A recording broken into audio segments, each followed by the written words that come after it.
Welcome back, everybody. Finally, to episode 3 of Star Wars Exile. Um, couple things happened, I think, in the last episode. Couple interesting things. Senpai noticed me. Senpai noticed you. Yes, he did. Um, I had asked Hannah to give us a breakdown during break if she was prepared for it, and Babs spat out like 2 lines, which pretty much covered the entire thing. Um, Yep. do you want to go over that again, Babs, if you don't mind? Sure. I'll give the Cliff Notes version. Um, so we're on a ship. We're on Darth Revan's ship. It exploded. We're in space with Darth Revan. And Snuggle has Darth Revan's mask because he's unconscious. And Senpai noticed me. And Senpai noticed you. This is correct. So, There you go. they all decided to help Bastila and the other Jedi that had snuck aboard the ship to actually attack Revan and his little band of Dark Jedi, managing to help defeat the Dark Jedi. And as Bastila and Revan were stepping toe to toe with each other, the Leviathan had shot upon Revan's flagship, causing catastrophic damage. And then Topher decided that the best course of action, instead of being, sitting there and taking it, was to push the ship into hyperspace jump there. To what location? Who knows? We're about to find out. So, before we get into tonight's tale, how about we just have everybody tell everybody out there who you beautiful people are and who you're playing tonight. Start with Ray. Hey, I'm Ray. Sorry, badges in my throat. You can find me at Red Mage Ray on Twitter. I'm a little bit here, there, and everywhere, especially this week. I've had I think 10, 12 games this week. It's a lot. It's been a lot, but raising money for charity, so, always good. I have a whole bunch of projects going on. I am over on Friends Who Roll Dice every Monday on the Mind of the Martyr. I DM that in a homebrew setting. I'm on a few other shows across the week as well. Obviously here, Saturdays for hopefully forever, playing Star Wars Exile. I am playing Zel Kadar, who is a Keldor Grey Jedi. He's an interesting individual. He has an interesting view on the fact that the Force is very much focused around the balance, both light and dark, and sees both the Jedi and the Sith as trying to push in the wrong direction. So he's a little wary of other Force users. And yeah, I guess for anyone who hasn't tuned in, probably the most interesting tidbit is that no one's seen him pull his saber yet. He's been using a bow this entire time, a bow and arrow. So, yeah, that's me. Beautiful. Kelly, would you like to go next? Sure. Hi, guys. I'm Kelly. You can find me at MightyMurph28 on both Instagram and Twitter. This is the only game I play. It's literally all I do. I go into stasis until Saturdays when we play. I play Snuggle, a Chadrafan thief who has some impulse control issues, but she's working on it. Snuggle she's just kind of living life, trying to figure out what she's doing and stealing things along the way, but she doesn't steal from her friends, which is why she's so happy she's on the Sith ship with all of these bad guys with shiny things that she can take. Because it's okay, because they're bad guys who are trying to kill her and her friends. We'll see what she does with Revan's mask and how much trouble she can get in along the way. Thank you. Wonderful. Babs, would you like to go next? Me? Mm-hmm. It's me, your friendly neighborhood Babs the Bat. You can find me not only here on Saturday evenings, but you can find me on my channel, which is Chaotic Tiefling ATL. Where I run things like Tuesday Night Trivia, and Tea Time Tales, which we did Greek mythology today, and it was super fun. And Then you can also find me on the Rock Punch ATL channel, which we're doing our big Extra Life event starting an hour after this stream wraps. We're doing 24 hours of streaming / gaming. It's going to be insane. I'm not sleeping tonight. It's going to be awesome. But after we get done with this, I'm gonna hop over there and get going a game of Among Us. So, imposters in space. Isn't that what we're doing right now? Pretty much. So, but yeah, I also have a show on there called Babs Fails at Video Games, where I try to play video games because I've never done that before in my life, and I'm not great at them. But I am continuing my KOTOR playthrough on that show starting this Wednesday at 1 p.m. Eastern time. So, all the KOTOR, all the time. I live it. I love it. And that's me. I tell you what, I have some things at the bottom of the page here that you guys can use to influence the game, some bits and stuff. Anything that you guys donate today, I'll tell you what, I'll forward it on to you. How's that sound? Ooh. So, hopefully we get a little bit out there. So, we'll get you kicked off a little bit there. Okay, Hannah, you're last, but certainly not least. I don't know how to follow that up. Let's see. I'm Hannah. You can find me on Twitter at Stop That Old Woman. For tonight, my character is Nis. She is a Trandoshan soldier, and to put it really bluntly, she's here to party and to just sort of have fun and figure out what's going on. So she's just super stoked to be involved with you people, and if anybody comes near Snuggle with a malicious intent, she'll probably kill them. So that's kind of where we're at on character development. So I let's think we're all at that point. let's just kill some shit. All right. Wonderful. So, at the end of our last game, everything went to a bright white as the ship chugged along into hyperspace. You're not sure how much time has passed, but all around you, you can smell vegetation, wet earth,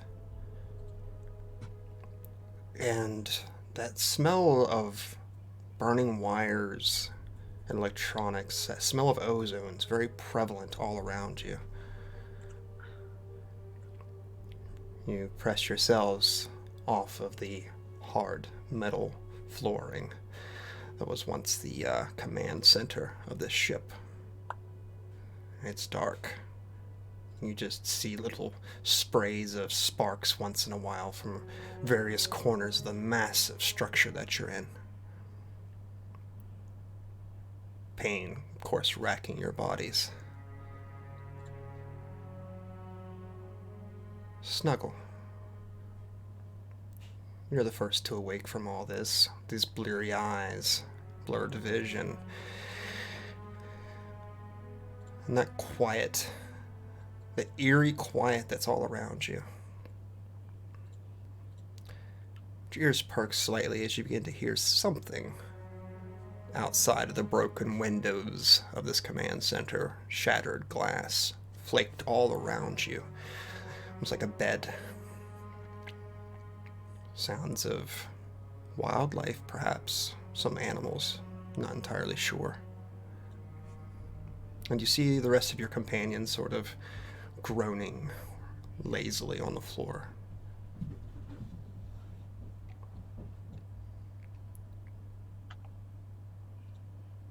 Where are you going? What are you looking at? What interests you here?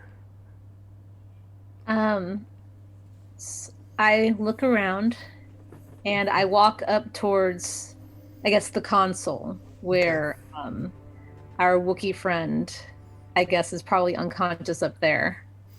And I want to see if there are any coordinates so I could figure out exactly where we went. Okay. So you move forward. Sort of that crunch of that broken glass and twisted steel beneath your feet as you move closer to this console. It too appears to be quite shattered and flickers with life very, very vaguely in front of you. Topher lying to one side of it in a massive puddle of crimsonness. It just stains that white fur of his. Not moving. If you want to try to use this console, you can try to use me some sort of use computer check or whatever you desire at this point to try to get it working correctly. Okay. So could I use computer or mechanics? Does it matter either one? Which one I use? The mechanics check would probably get you a better reading, as this is pretty crumpled right now. Okay, and that's what I'll do. Sweet. That is 25. 25. So after some calibrations, you managed to get the screen at least to a readable resolution before you. And you sort of narrow your eyes as you look upon it, and you see this trajectory of the ship just seems to be all over the galaxy. You're not quite understanding what exactly has happened.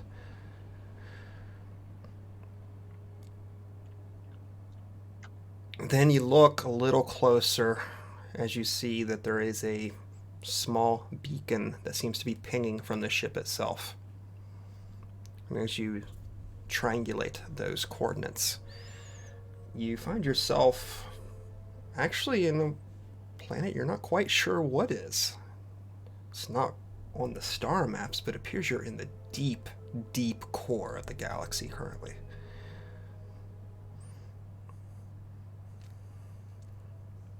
Okay. All right, she looks at that, not really finding what planet, like a name for the planet that they're on. So she climbs up on top of it and tries to peer out the window if she is tall enough to do so. Okay. So you scramble to the top of this console and peer out this broken window. And what all you see is just thick, lush greenery as far as your eyes can see. And it's so thick that you don't even really see any sort of sunlight peering through it. It's almost as if you're not quite sure if it's night or if the canopy's fingers are so enveloped with leaves and shrubs that it's blocking all light down upon where you're at. Okay, Snuggle's concerned. She's heard stories about jungles, and that's where monsters live. So she jumps back down, and she goes over and she checks on Nis. Okay. Nis. Awake. Awake. Dead. Okay. Not dead. At least not yet. Thanks for that vote of confidence. You're pretty beat up, though, if I remember correctly. Yeah, I had like 6 hit points left. What's up? Yeah. Patsy, and she's like, "Are you okay? Do you need a med pack? You kind of look like you need a med pack." Things are not great. You have a med pack? Do you need a med pack? I have a med pack. You have a med pack? I do. You want it? 'Cause I'm good. I could use a med pack. That would be helpful. Okay. I give her my med pack. Okay. Do a roll to recover?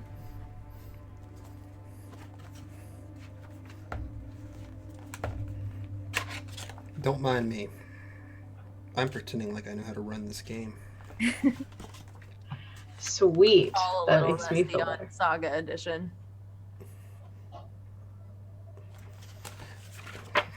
I know there's some sort of skill you use for this. Oh, skill check, even better. Awesome. Super excited. It's the best. Okay. You use a treat injury check for me if you don't mind.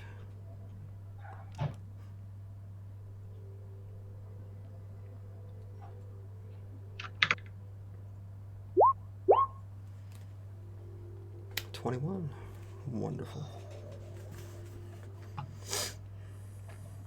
What does that mean? Nothing. You're still dead. You're good. This isn't 10 candles, man. It could be if you wanted it to be. Any game could be 10 candles if you tried hard enough. Okay.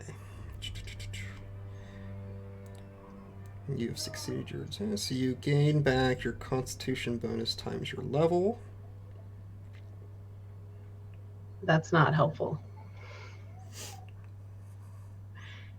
That is, in fact, not helpful. How is that not helpful for you? Because that's 4. My Constitution bonus is a 1. Oh. So it's 4. I have 10 hit points now. This is, in fact, not helpful. But okay.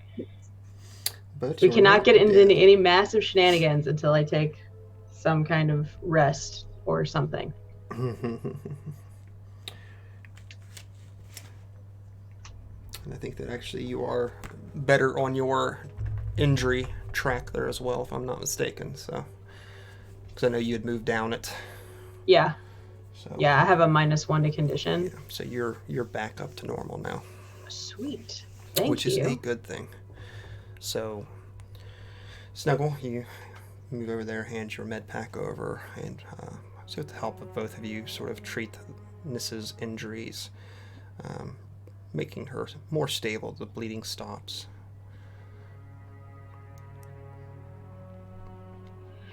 What'd you see out there? Did you go look around?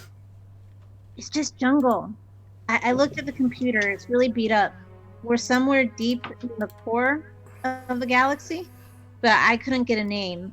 But it's just trees. And Did you see any water? I You don't didn't see any water? I don't see water. Okay. I don't like water. Let's go see if anybody else is alive. You can't even see the sun or suns or wherever we are. Yeah, that doesn't necessarily mean anything's wrong, but let's go check on everyone and then we can figure out how we're gonna get off this rock. Okay. Let's go do it. Who do we see next? I don't know. Who do you want to go check on next? Both of them. I guess, and Bastila, but like, I mean, I feel like we're all kind of clumped together. Okay. fair enough. Are you guys right there with us? Are we able to just reach you both I simultaneously? figured Ray and I were at least like clumped. Yeah. Revan and Bastila, because that's who we were dealing with. Mm-hmm. Uh-huh. Okay. So, I guess he's technically a gray Jedi, a former Jedi of some sorts, and our former Sith, Rowls, in this darkened room. And the two of you actually feel a very strange pull all around you. The vibrations in the air from the trees, from the rocks around you. There's an overwhelming sense of the strength of the Force just permeating from everywhere around you. Almost as if this planet itself is like some massive beacon for it.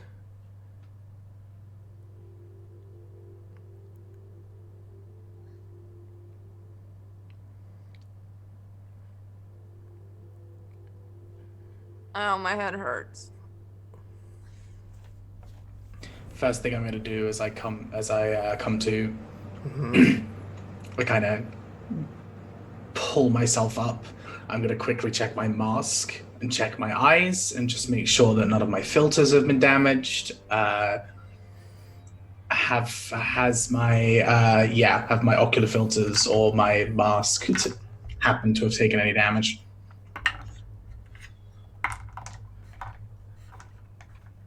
Does not appear so, no. Okay, good, because I would be dying. Correct. Cool. For those who don't know, Keldor, they don't breathe oxygen, so they need masks and they need ocular filters just to exist in most planets. You're what Plo Koon is. Yeah, Yeah. Plo Koon. Plo Koon. We love Plo Koon. Cool. After that, can I see? You're saying that this planet is like radiating this kind of presence of the Force. Correct. Is it pulling one way or another, or is it just kind of the raw Force as it is? It is the raw force currently, yes. That's what you feel all around you. Okay. As I begin to stagger myself up, I'll grab my bow, and I want to find Revan. Okay. So, the sweeping motion, you take the bow back up in your hands and begin to make the slow walk over. You can see Revan unmasked, appearing unconscious. You see that his right leg is actually snapped, and you can see the little white fragments of bone as it's pierced the flesh and is now sticking out. Nope. Gross. But you see the gentle rise and fall of his chest. It appears that he is alive. Not conscious, because he would obviously be in writhing pain right now if he was. And still, even in this condition, you can see that he has his saber clutched tightly in his fingers, almost instinctively. Okay, I don't want to attempt to disarm him, just in case it brings him back to consciousness. What I will do, though, is knock an arrow and just keep it trained on him, and kind of just wait for everyone to shout out that they're all right, essentially. Just wait for everyone to speak up. Sure. I'll go knock his saber out of his hand. I can just go kick that thing out of his hand. I don't give a shit. Would you like to do that? Yeah, let's do that. Okay. Let's just... I don't think that is the best idea. I only have 10 hit points, bro. I mean... Ava will, be ready to... Attack? No! Okay. She will be ready to, calm him down if he awakes and starts screaming in pain. Okay. Sweet. Yeah, I'm just gonna go take my foot and try to just, nudge it out. I'm not trying to hurt him or anything like that. It's just to disarm him. Okay. So would that be a persuasion check? You're gonna persuade the unconscious body. Please let go. No, you don't need to roll for this. You walk over and just sort of kick, and the hand lets loose, and the saber goes spinning, coming to a halt several feet away. Y'all can deal with that. I'm not dealing with it. I just got it out of his hand.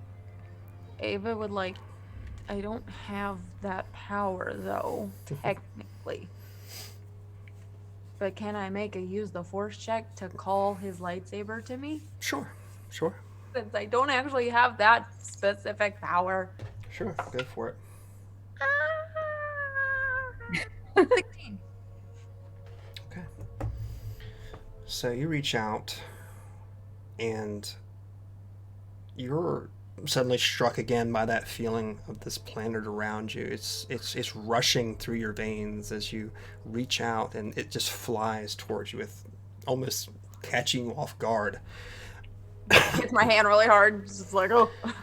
And you squeeze the saber in your fingers, and that feeling that you had back on the ship, of that familiarity of being in Revan's presence, sort of overwhelms you at this point, as you grab this instrument that's so attuned to him, and it feels too familiar to you.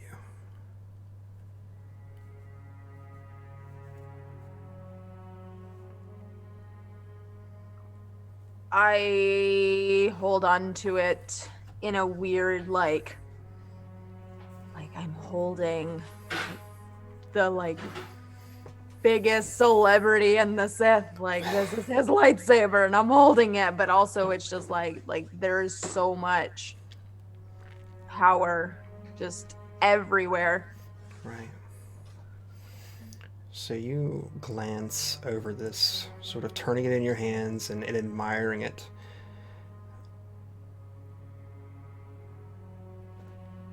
And as you're captivated, staring upon it, you hear in the back of your head, "These are your first steps."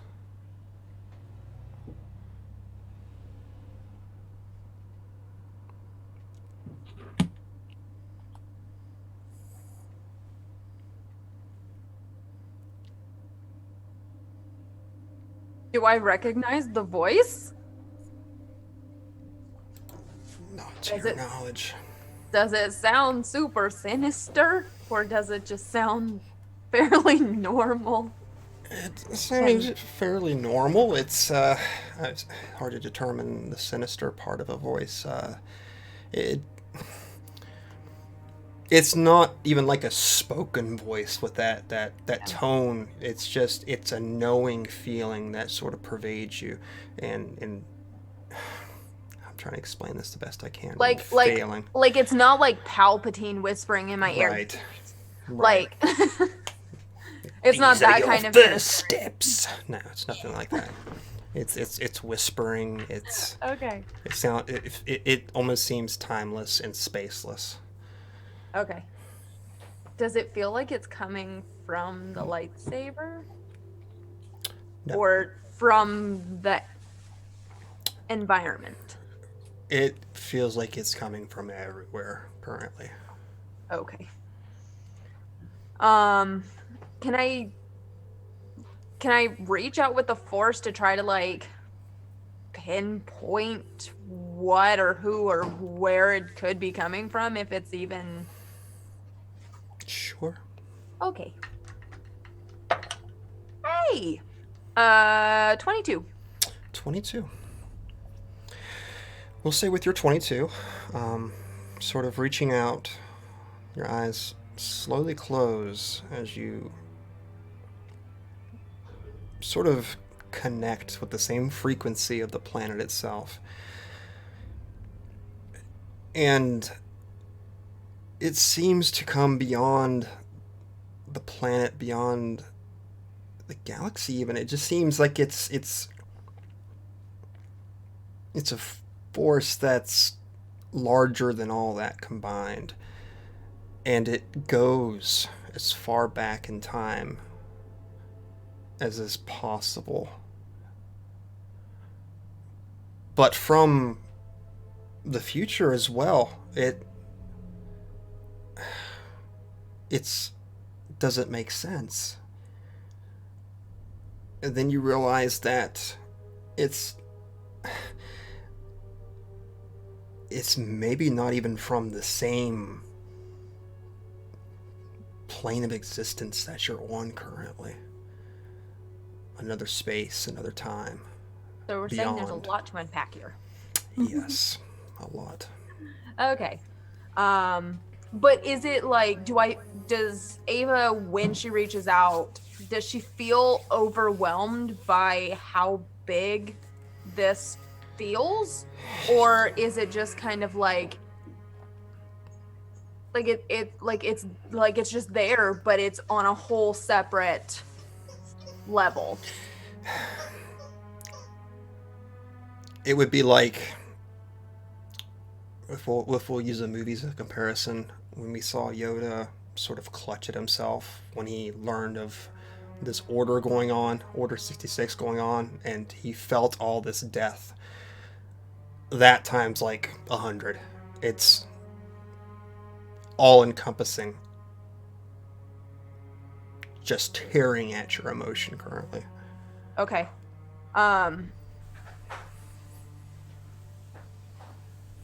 Ava will kind of like crouch a little bit, and she'll hook Revan's lightsaber on her belt, and she'll just kind of like put her head in her hands and just kind of like try to collect herself.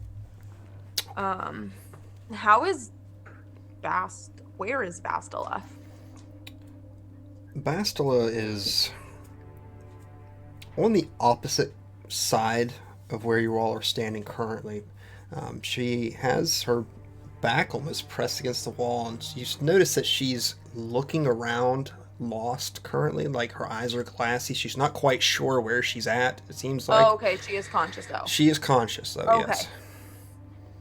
Okay. And let me make sure I understood this correctly. So, has the ship landed on a planet, and it's like in the middle of a forest? You would assume that it is crash landed, yes, correctly, into a large forested area. Got it. Is the ship like open hull anywhere that we can see out, or is it still remained pretty intact where we are?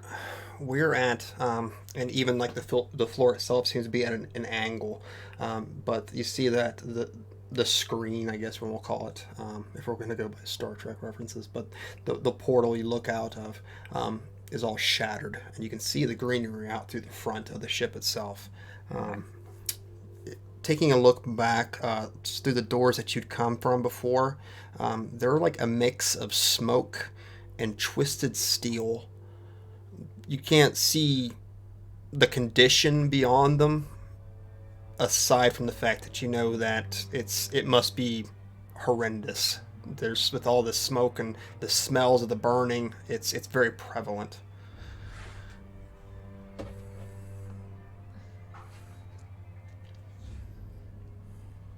How did we get here? Because unless I was unconscious for the whole thing, that was a pretty fast ride. I think Tafir just put it in hyperspace to wherever, and we crashed. I don't know where we are. I tried to check the computers, but they're pretty messed up. All I know is that we're in the deep core of the galaxy somewhere, and there's really dense jungle outside. Monsters live in the jungle, right? Where is he? It depends on the forest, Snuggle. We might be okay. Okay. Once we figure out where we are. Maybe Bastila knows where we are. She's from the core area. Right? And Ava will go over to help Bastila up and kind of bring her over to regroup. Where is our Wookiee friend? Where is our Wookiee friend? He's dead, isn't he? He's bleeding. I don't know if he's alive or not. I checked on this first. But his white fur is like all red. He's up front by the computer. Someone go check on him. I will keep an eye on this one. I'll go check on him. It's good to know that the rest of you survived, however. Buzzer's my friend, after all. I'll go with Nis to check on him. Okay. What's the state of our friend?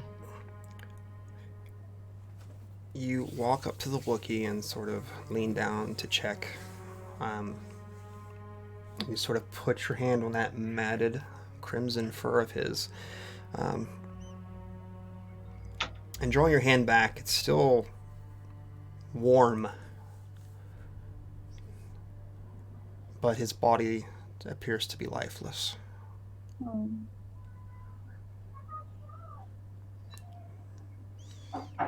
Ava, you help Bastila to her feet, and she sort of like groans and winces as she looks around, a little confused.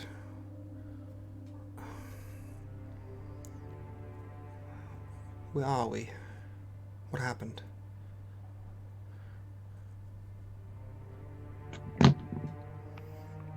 We were hoping that you could help us figure out where we are. She sighs, and not out of frustration, but just wincing pain as she begins to move towards the front console and looks down on it and looks at this monitor that Snuggle had brought up and cocks her head as she stares at it. How did we get so far away from Order Dama? I don't... She just stops looking. And I'd say where? the two Jedi probably see too that she starts to feel that overwhelming presence around her as well. It sort of stops her as she's speaking. I'm not sure.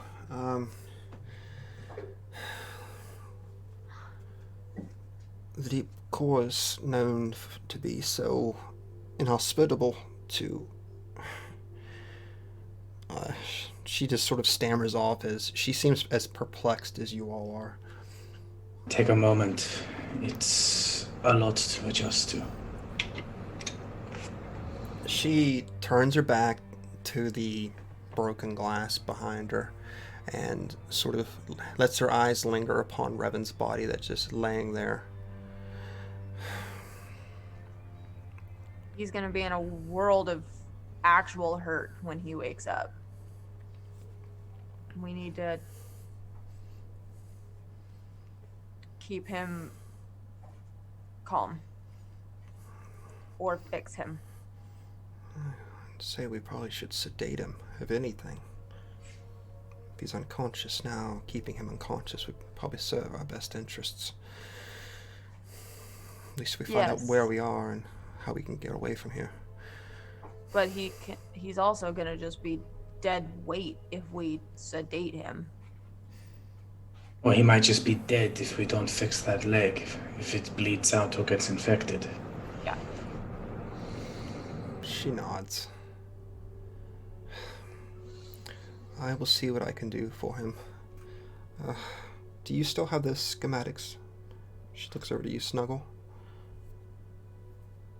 Any more med packs? No, I only had the one. I gave it to Nis. Do you have the schematics of the ship still saved? I do. Can you see if there's a medical bay, something close by?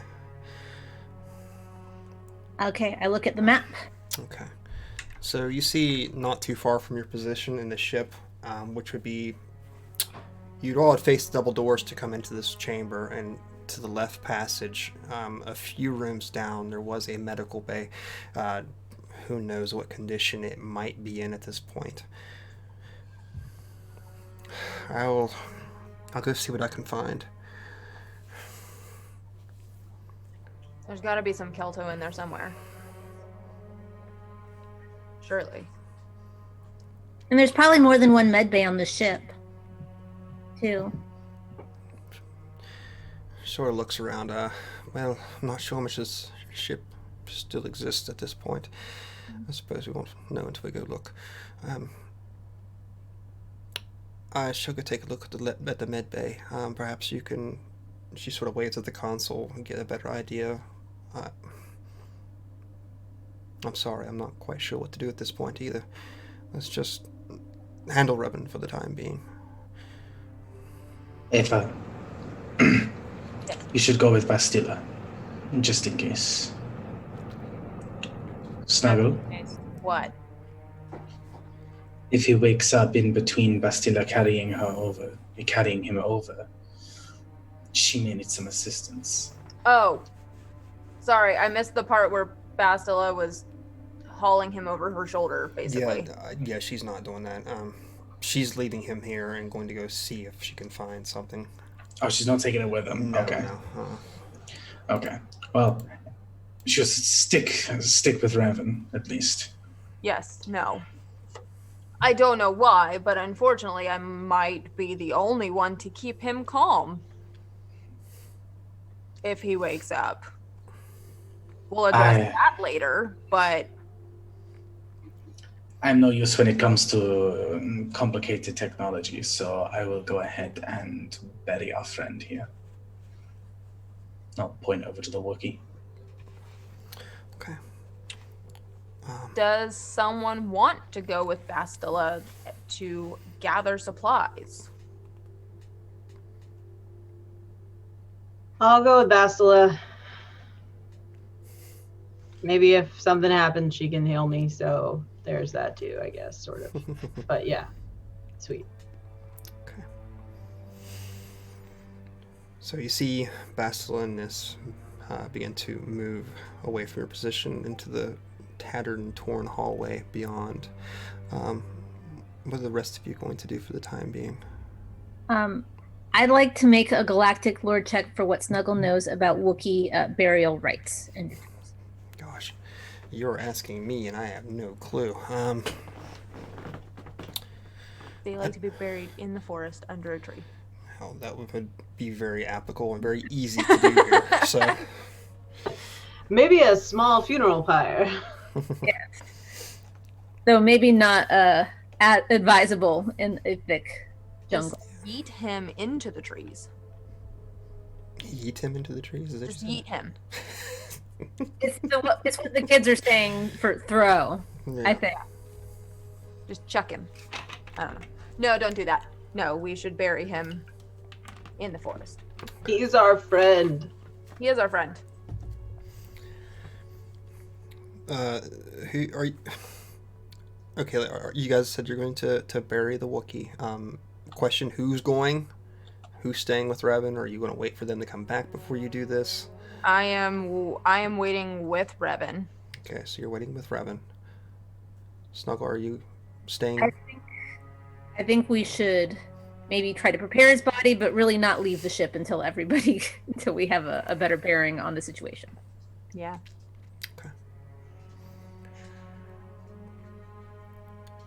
So, okay, Nis, you and Bastila move out of this room, sort of having to press your hands against the walls to keep from the awkward angle it is to walk down them, and begin to move towards what remains of this area. As you step about 30 feet or so down this hallway, you can look off to your left and see a massive tear, which shouldn't be there. You're actually staring outside of the ship of itself. And as you look past this hole of twisted, sharp metal, you can see what just seems like a gap in the trees going as far as you can see. Presumably where this ship had struck the ground and just skittered along the ground to a stop. And just flames as far as you can see, just smoke and flames in various spots rising up into this almost bluish green horizon. The light itself outside, now that you can see it clearly, has that same tone. Instead of this white light, it's this almost aqua color tint that lays across the ground. This is not good. But Bastila, do you recognize these environmental factors? She just sort of shakes her head. I have never been to any place like this before.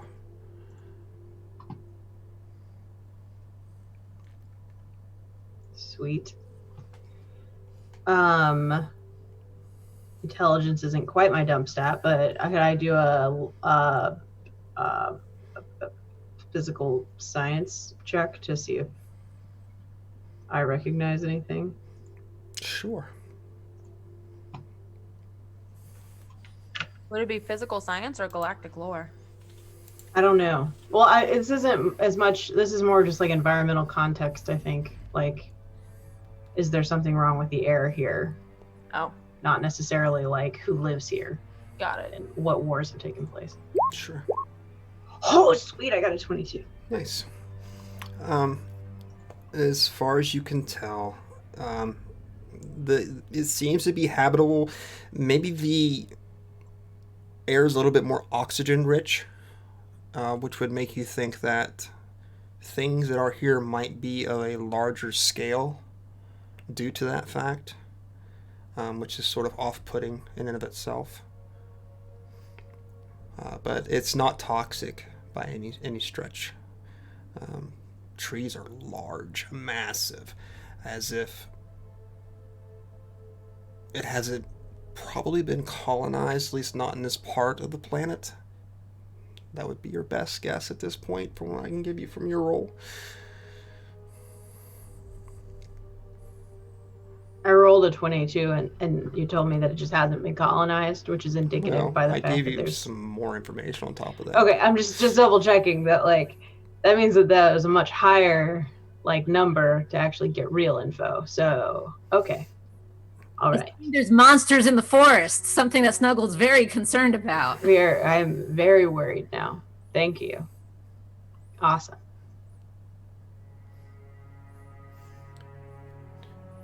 It's like rodents of a normal size. Are we able to find the med bay, or is that tear in the ship, like, I when you described it, I assumed Right. it wasn't very large of a tear in the ship.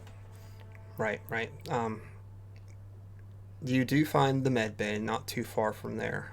It's a wreck. Things are thrown all over the place as you see a broken back to tank off to one side. It's sort of like it had been picked up and tossed. But amid the wreckage itself, you do find probably like 8 med packs scattered around everywhere. And Bastila seems to be poking around and finds some things that interest her as she begins to pocket them as well. How large would you say med packs are? It's like a little kit. So I could take all 8 of them Yes. pretty easily? Yes. Yeah. Sweet. Awesome.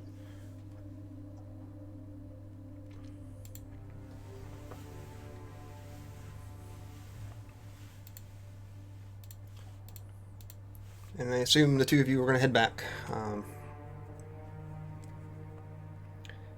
Yeah, once we clear out the med kit, if there's anything that we could use to stabilize Revan's leg, maybe, Right. if we wanted to. But certainly not going to go out of my way to encourage such behavior. All right. The two of you return back to the main contingent. And she begins to move over to Revan, and you see her pull, looks like some sort of injector. And she quickly just jabs it into him,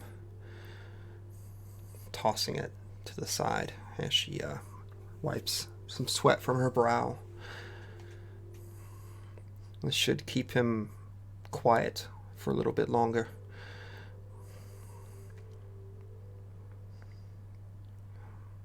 Does anyone know how to set a leg?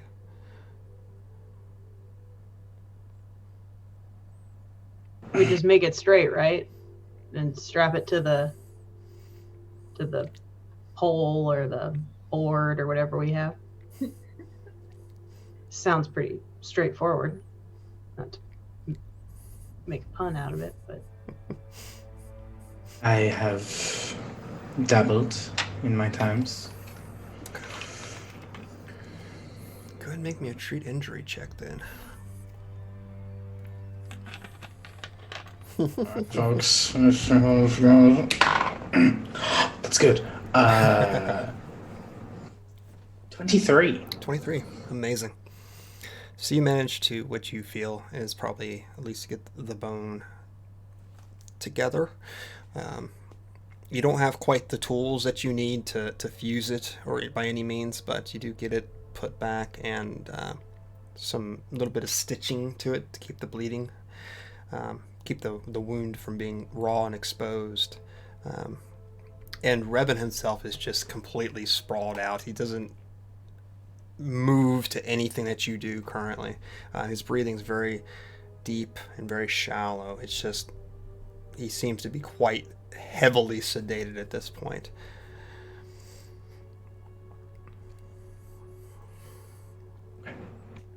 So, wonderful.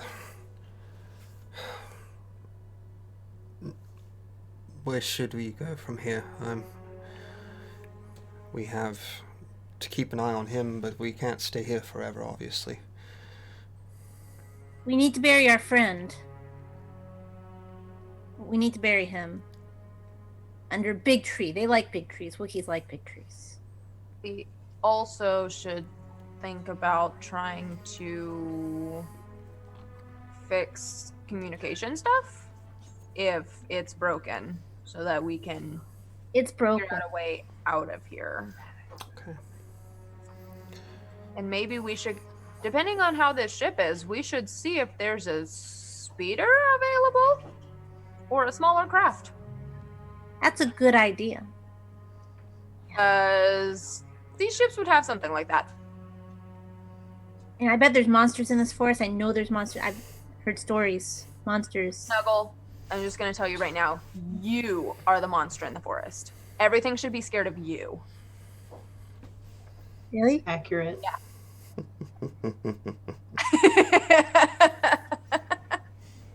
She just smiles and she kind of her chest kind of puffs out a little bit. Yeah, you are the rodent of unusual size. Ha All right. And with that newfound confidence Mhm. Yes.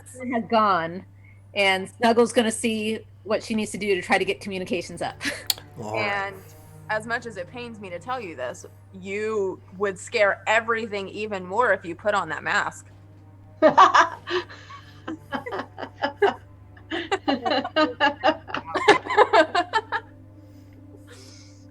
She flips it over. This is where Darth Revan will kill me for leaving, is because I've done this part of it. And Very she puts it possible. on her face. How do you feel, Snuggle? I feel powerful. You look powerful. You see this 2-foot chatter fan with like ears. Revan's mask. Wearing Mandalore, the ultimate What does Bastila face. think of these shenanigans and the fact that this Shatter fan has her homeboy's mask? She looks like at first kind of like, and I feel then like she would even be appalled. slightly like very appalled, but then slightly amused a little bit at the renewed vigor that seems to come over Snuggle. Even it seems like in this tired state that she's in, that maybe some of her walls have melted just a little bit, enough to try to find some humor in the situation. I need fan art of Snuggle wearing this mask. Ready? Go, chat. I believe in you.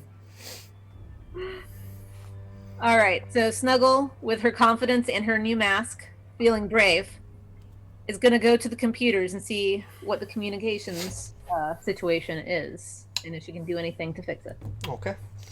Go ahead and give me a computer check, please. That is a 27. 27. Jesus. Wonderful.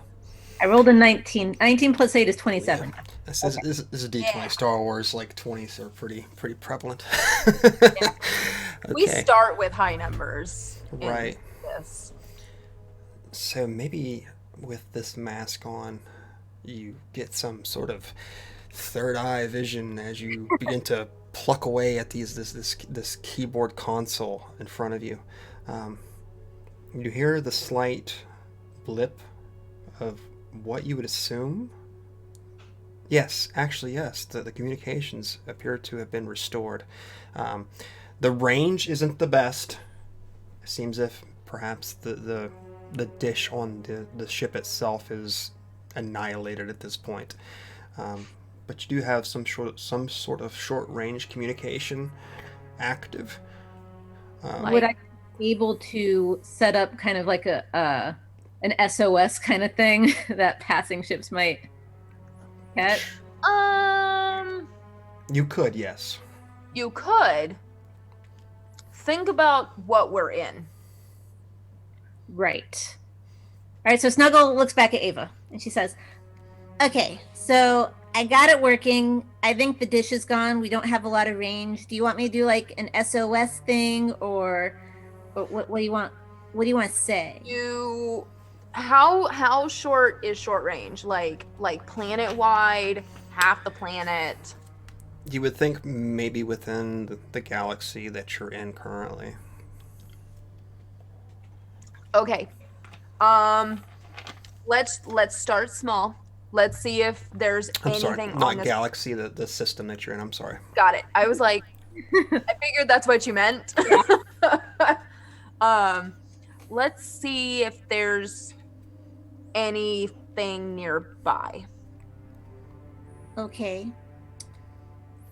So Snuggle gets over the communications, just kind of has like a broad over a lot of frequency. No one's gonna come rescue us if they know we're on Darth Revan's ship.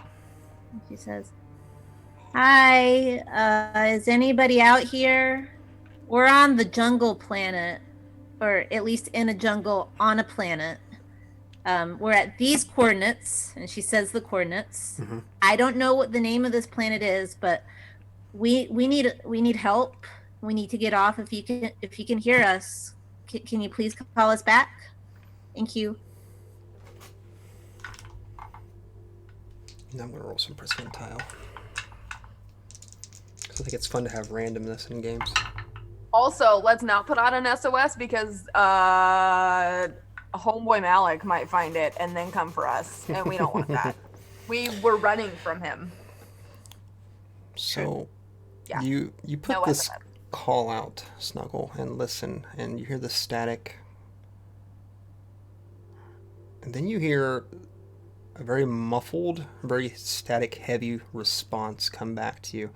And it's unlike any language you've ever heard. It's just like grunts and growls and just like...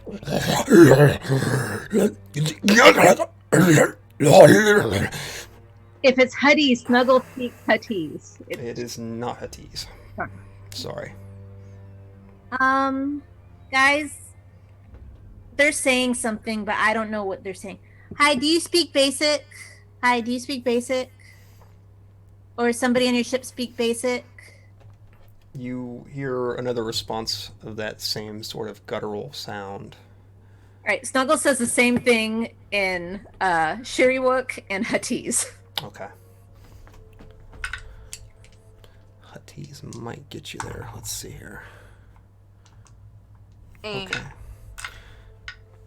oh, wait. You hear a very broken, very loosely connected Huttese sort of response to you. And it seems like it's almost out of dialect, like it's a very, very infant version of the language itself.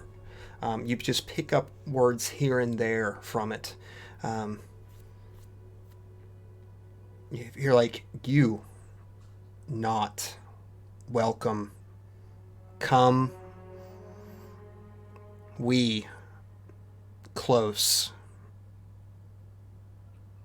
But the context isn't there. You can't tell if it's aggressive or permissing, or it's just too far out of the language. So, good news and bad news. They said, I tell them what they said. Mhm. I don't know if they mean it in a nice way or a mean way. And, you know, there's a lot lost in translation because I don't know what language they're speaking. And they clearly only know a little bit of Huttese.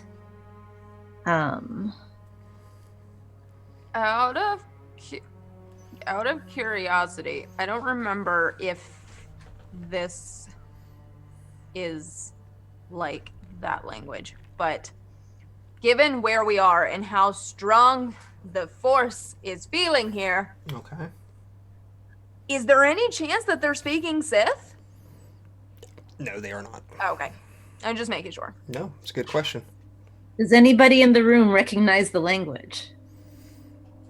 Hey, Jedi lady, Bastila, do you know what they're saying? You know a lot. She shakes her head. I have never heard anything remotely close to that. Well, they're coming. Is there a way to route a translation through one of the computers? Would you like a like to thing? try? I would like to try. Okay. Go ahead and use computer check. See if you can find some sort of protocol program. Is there a protocol droid on the ship? Probably. But it might Probably. also... 17? Okay. You take some digging, but you do manage to find one. Pretty current one. Looks like it was probably used as some sort of injector program, actually, to droids upon manufacture to inject them. You feel that you can probably get it switched over to help you with what you're trying to do. I do that. Okay. So I guess I hail them again. Okay. Hi guys, it's me again. I have a translator program running, so maybe this will help us understand each other better. Hopefully you speak basic.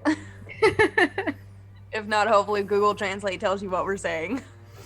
So can you please repeat your last message word for word again? Thank you. Okay.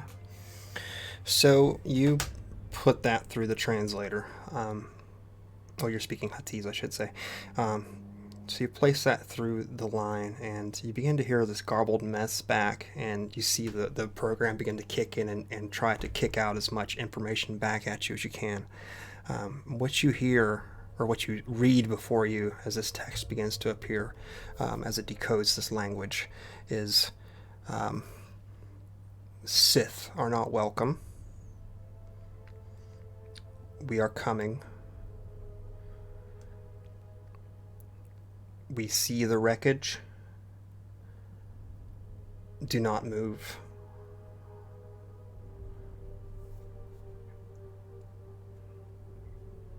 Okay, well, we're not Sith.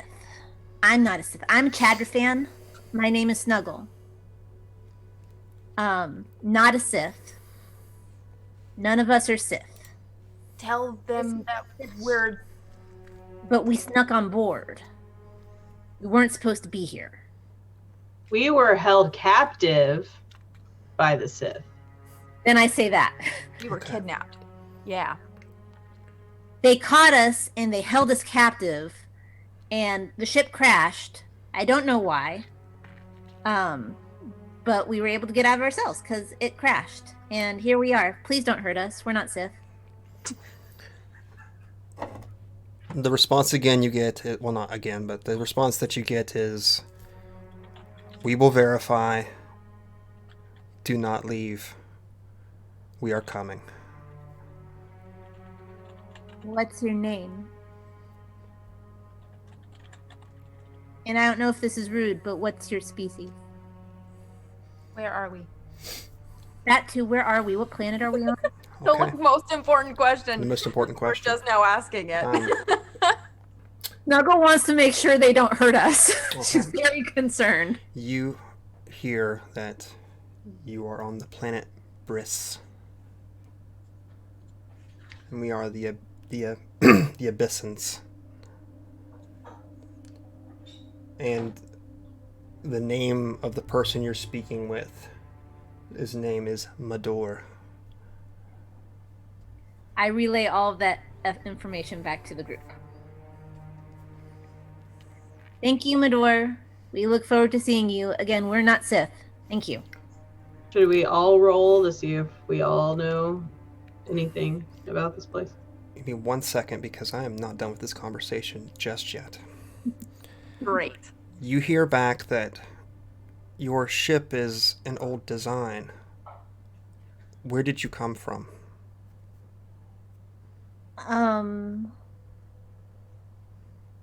I kind of look to the group. We came from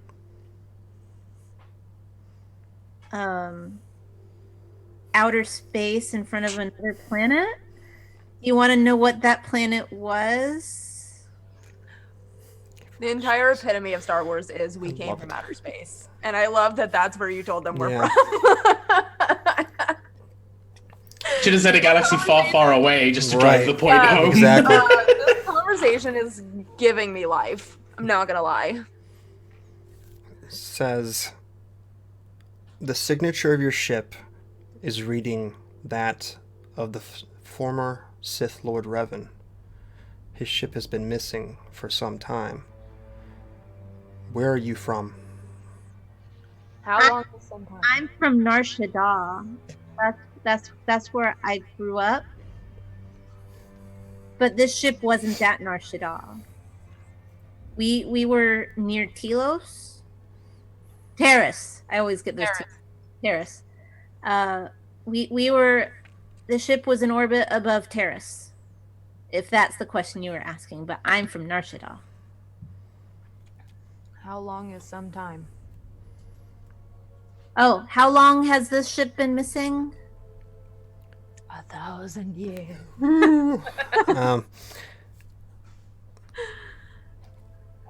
Revan and the Jedi Bastila have both been missing for 10 years now. What? What? So you guys need to get here as soon as you can, basically. Please. Quick. Come fast, please. Come quick, please. What? that can't be right. What happened? Buster made a mistake, is what happened. We don't know. We're as confused as you are. Okay, well, we'll talk. You get here soon. We're not going anywhere. Okay, bye. Bye. 10 years. I just look at the group. 10 years. Snuggle, you begin to furiously go at the console, and if everything seems normal here, the time, the date would appear to be right in the computers. Do I look older? Do we look older? I don't think so. You look like you did like an hour ago. Sleep for 10 years. That means that we've been missing for 10 years. So Do you think that means any outstanding bounties on us, you missing, Ava. So I take it we're not getting paid. Oh. What about the war? Hopefully it's over. But who won? It's a great question. Uh-oh.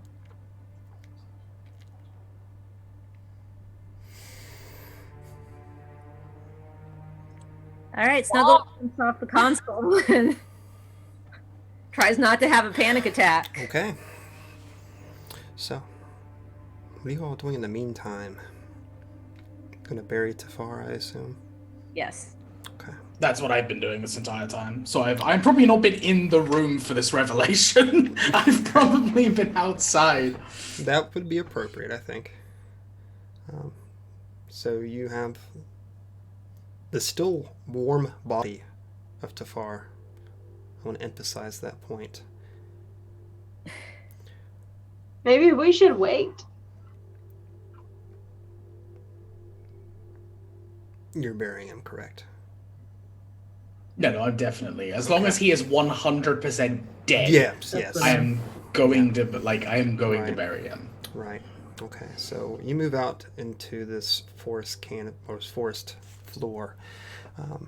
It's thick with like moss and mushrooms, and it's very damp. Every footstep is like leaving a puddle of this brackish water. And you move beneath one of these large trees, its arms stretched out long around you, and begin to press to this moist ground. And it's almost thick like mud, but you deposit the body of the Wookiee down inside. And here you can hear the sounds of the wildlife around you. And looking back, you can now sort of see the hole in the canopy of trees of where the ship had struck down upon the planet's surface itself. And you can smell the smoke coming from the distance. Even as wet and lush as this area is, the heat from this vessel re-entering this atmosphere has just torched that area.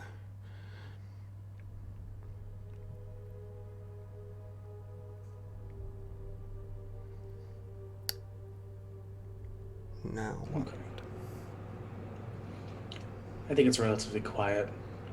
I go ahead and make sure that I assume that I would know that Wookiees are kind of a warrior species, so I would make sure that he's buried with his bowcaster Okay. and all of Absolutely. his equipment, and that he's buried. I'll go ahead and do what needs to be done, and just say a small.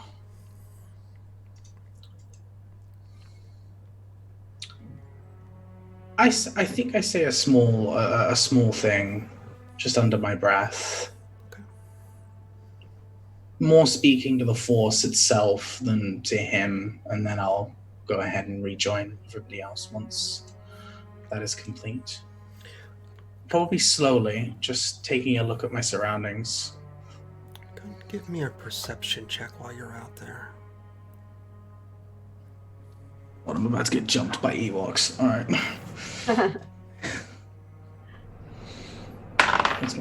My perception is really good. 20. 20. Moving back towards the ship and sort of staring out into this large gap in the canopies of the trees, you can see in the distance, coming in your direction, this glinting object, and it's trailing just like fire. It's not like a meteor coming towards you, but it's hell, I'll just say it looks like someone with a jetpack almost, coming in your direction. And you see the glint of this bluish aqua sunlight reflecting off of it as it moves in your direction.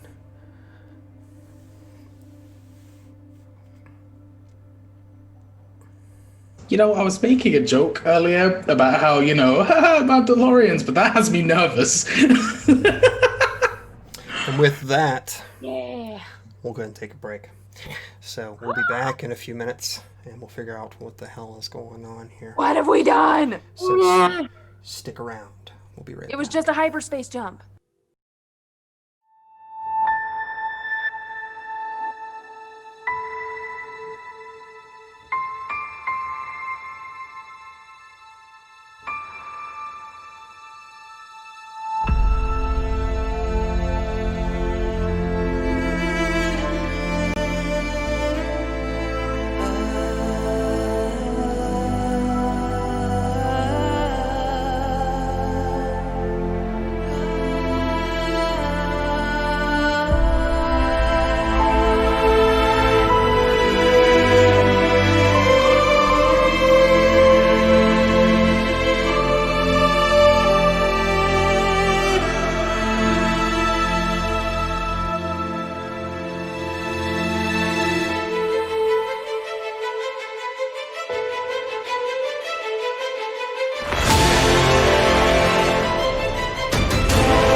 All right, we are back. So, Selkadar, armed with this new information, and having no clue of what's happened on the communication device inside, what is your reaction? I'm gonna immediately position myself just in a defensive stance. Mm-hmm. I will knock an arrow, but I will keep it aimed down. So I'm clearly not like aiming at the person. I'm just keeping it ready just in case. Okay. And I'll probably take a few steps back towards the remains of the ship, what's left of it, and just wait, I guess. So you sort of like slink back away from the ship, sort of more into the cover, I would assume, of the foliage around you. It's a lot thicker towards the front of the ship, if that's what you would like, of course. I don't want to assume that, but Yeah, I want to get away from like the obvious entrance of the ship and just kind of slink away a bit. Yeah, so that okay. if they go and approach the rest of the party, then I still have eyes on them. If they don't seem openly hostile, I'll approach them. Okay. So you wait and watch this object grow closer and closer, and you see to what I should say is raise yourself non-surprise what appears to be a fully decked out Mandalorian, or at least someone in Mandalorian armor, land not too far from the shattered glass of the ship. Um, Sort of takes a survey around and looks down and then looks up in your direction.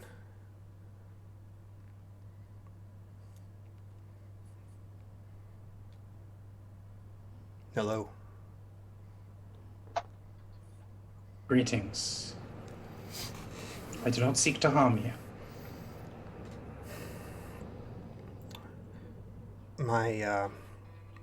My tribe has sent me.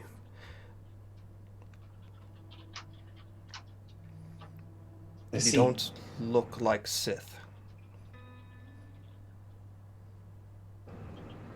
I indeed am not Sith.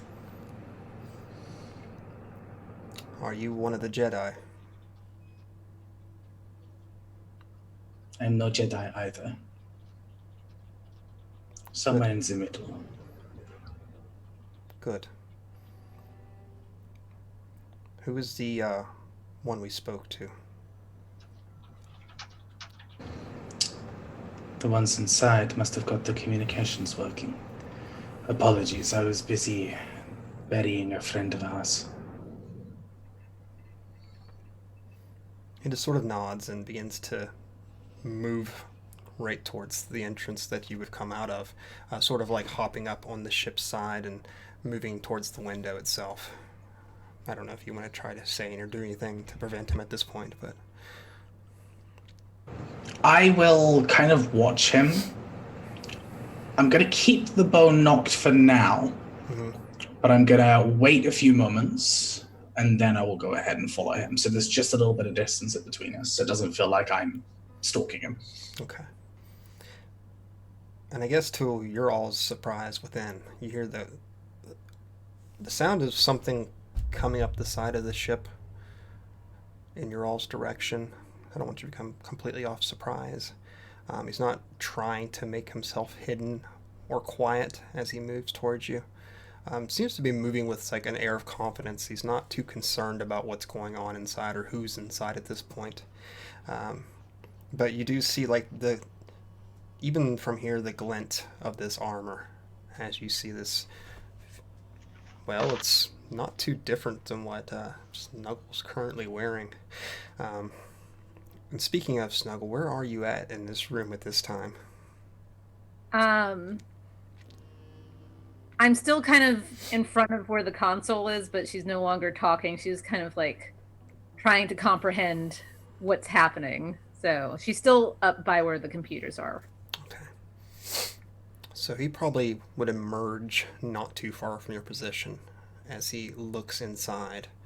And even in the darkness of this room, you can see him just begin to look from face to face to face to face, as if he has no issues seeing what's going on inside.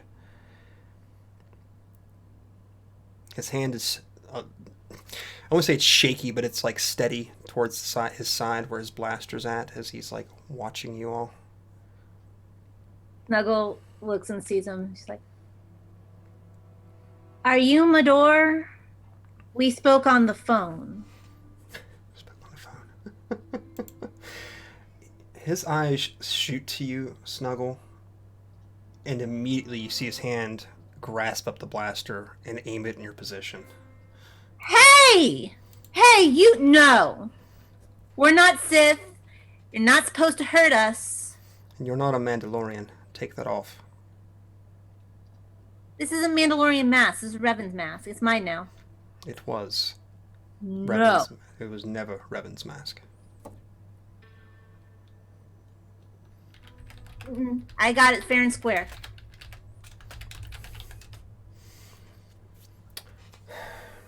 Perhaps it would be best to oblige by that wish for now. Our friend does not seem openly aggressive. He could have killed me if he had the chance. So you want me to give him my mask?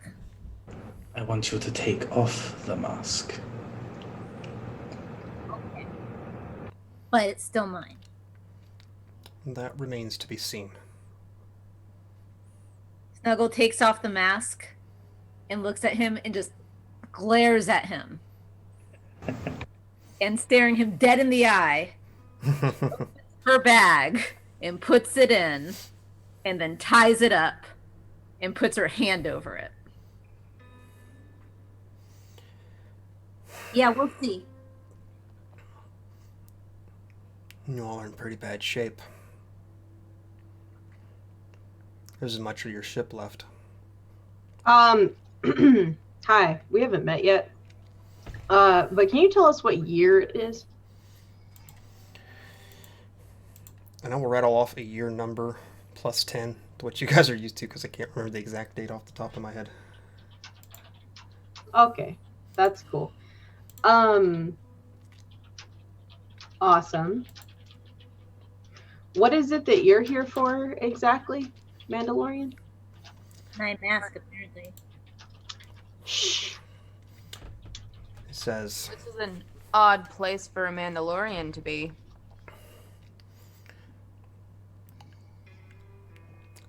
the tribe sent me For what purpose? because it's not every day you see a Sith ship land here. At least not in pieces. We drove them off some time ago. Yeah, it was kind of in pieces when we hyperspaced over here. But Years ago. do you want this ship? Because I mean, we don't care about we it's not our ship to start with. We were kind of held captive on it. It's not our bag. I have no interest in your ship, just your purpose here. Sith, We don't come- know where we are. you're on the planet Briss, in the deep core. Sweet. I don't know where that is. What's the nearest popular planet that we We would went with the good nightclubs. One of the good nightclubs. Narchada? Let me see here. Jeez, that's the closest club. Like, Right. I need a drink. Actually, Oh shit, that is deep core. Typhon's not too far from here. That sounds kind of familiar. Look, dude.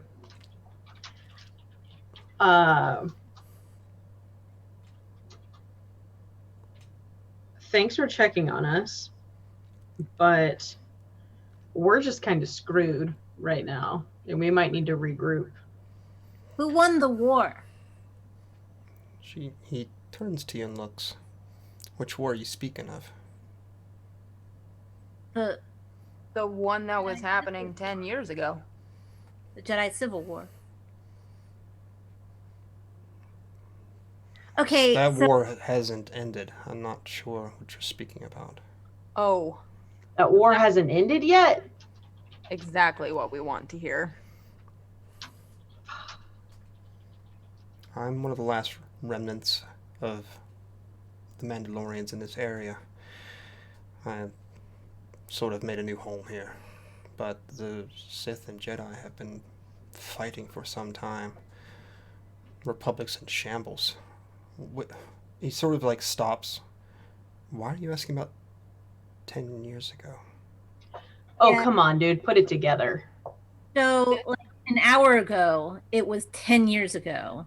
And then Malik's ship shot our ship, and our Wookiee friend who we buried out there, he just kind of mashed the buttons and sent us into hyperspace. And we woke up, and then you told us it was 10 years in the future. That all happened like an hour ago. Yeah, you know how you told us that this ship has been missing for 10 years? Where do you think it came from? He shakes his head. I didn't speak with you directly. Oh, well, whoever we spoke to said that this ship has been missing for 10 years. He nods and he sort of like turns and looks to the console, then down to Snuggle. Is it alright if I check on the ship here? That's fine. He begins to poke away at it.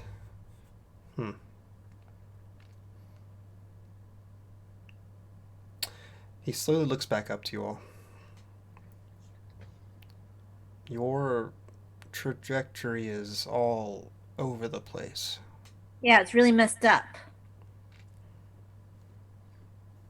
I don't know what he did, though. What happened? I don't know if it's what he did, but it's what you hit while you were out there. What we hit?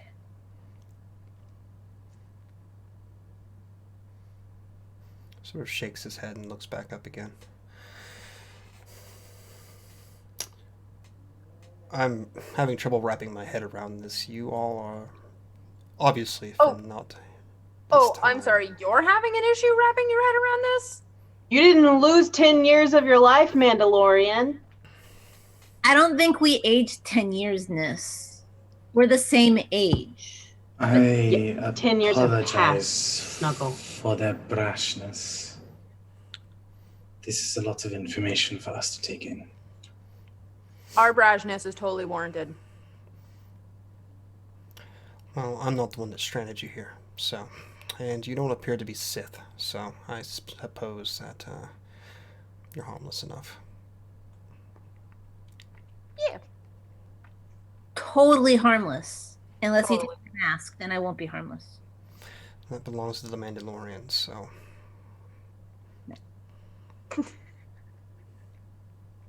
Technically, it belongs to that guy, and he's not dead yet, so. Technically. Has he noticed Revan in the I was room? about to say, I was hoping we weren't going to call attention to the fact that Darth Revan is just like passed out on the Right. floor as he's saying, "You're not Sith, you're fine." But we have him like he's, tied up effectively, and his leg is, braced. Yeah, it's So, I mean, pretty he's fucked clearly up. not okay.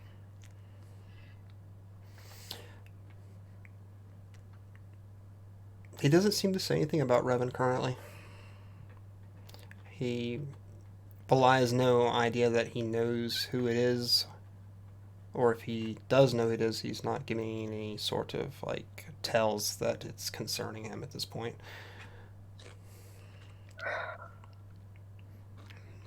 There's Basilisk just in the corner, staring at him, just awestruck at this point.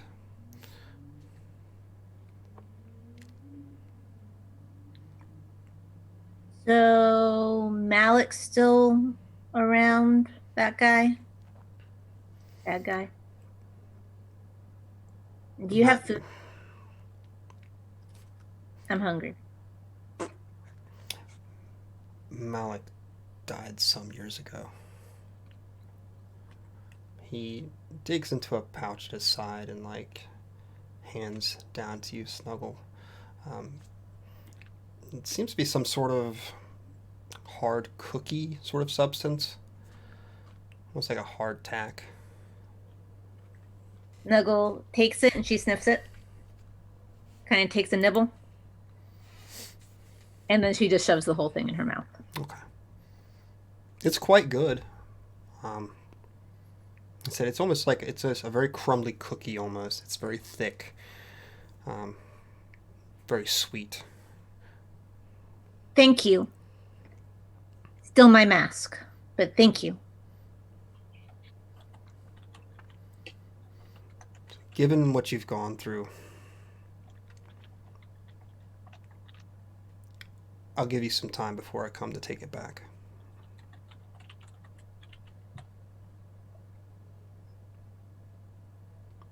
We'll see.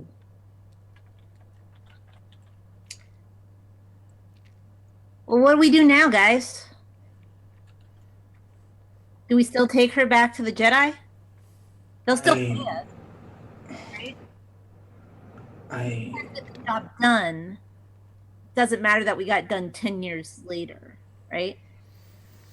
you said that Malik was dead, but the war hasn't stopped. Who is now in charge of the Sith forces? That's a good question. It's been some time since I've been off the world, but the last I remember is that his apprentice had taken over after him. Some, Alec had an apprentice? some figure by the name of Nihilus. Oh, fuck. Oh, you have Ava got to be audibly kidding says, me. oh, fuck. That stupid bastard.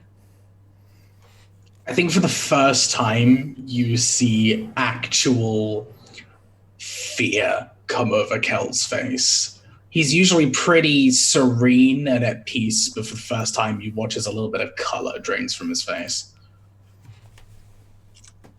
Who's Nihilus? I've never heard of him. Are you okay? You don't look good. Not that I can really tell, but in comparison, you don't look good. Who is he? He was a hot to trot dickbag that was trying to be more than he should be. And now apparently he's in charge.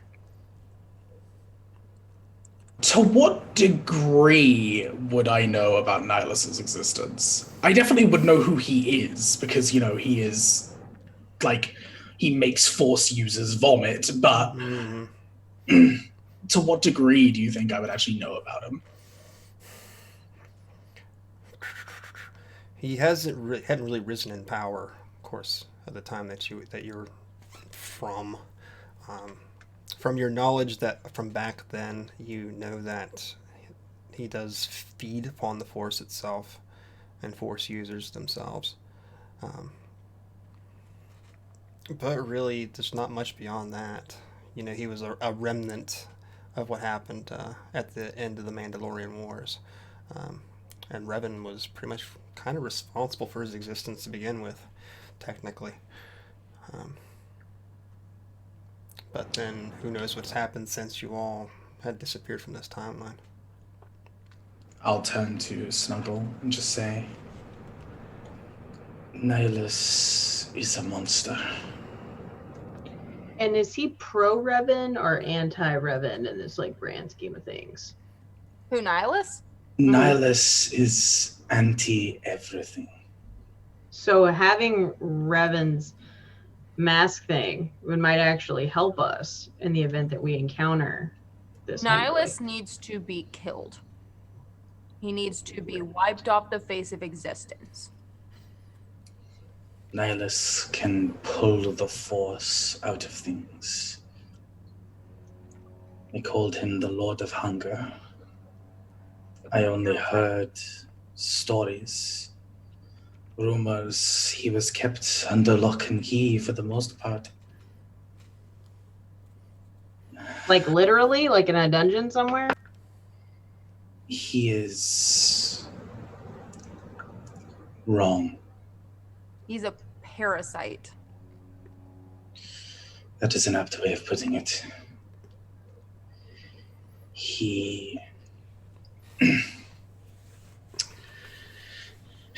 There's the light side, there's the dark side, and then there is Nihilus. He is something else entirely. I do not know much more. I've only picked up the few times I picked up information out of Exile. I know what the Force tells me, and that is all.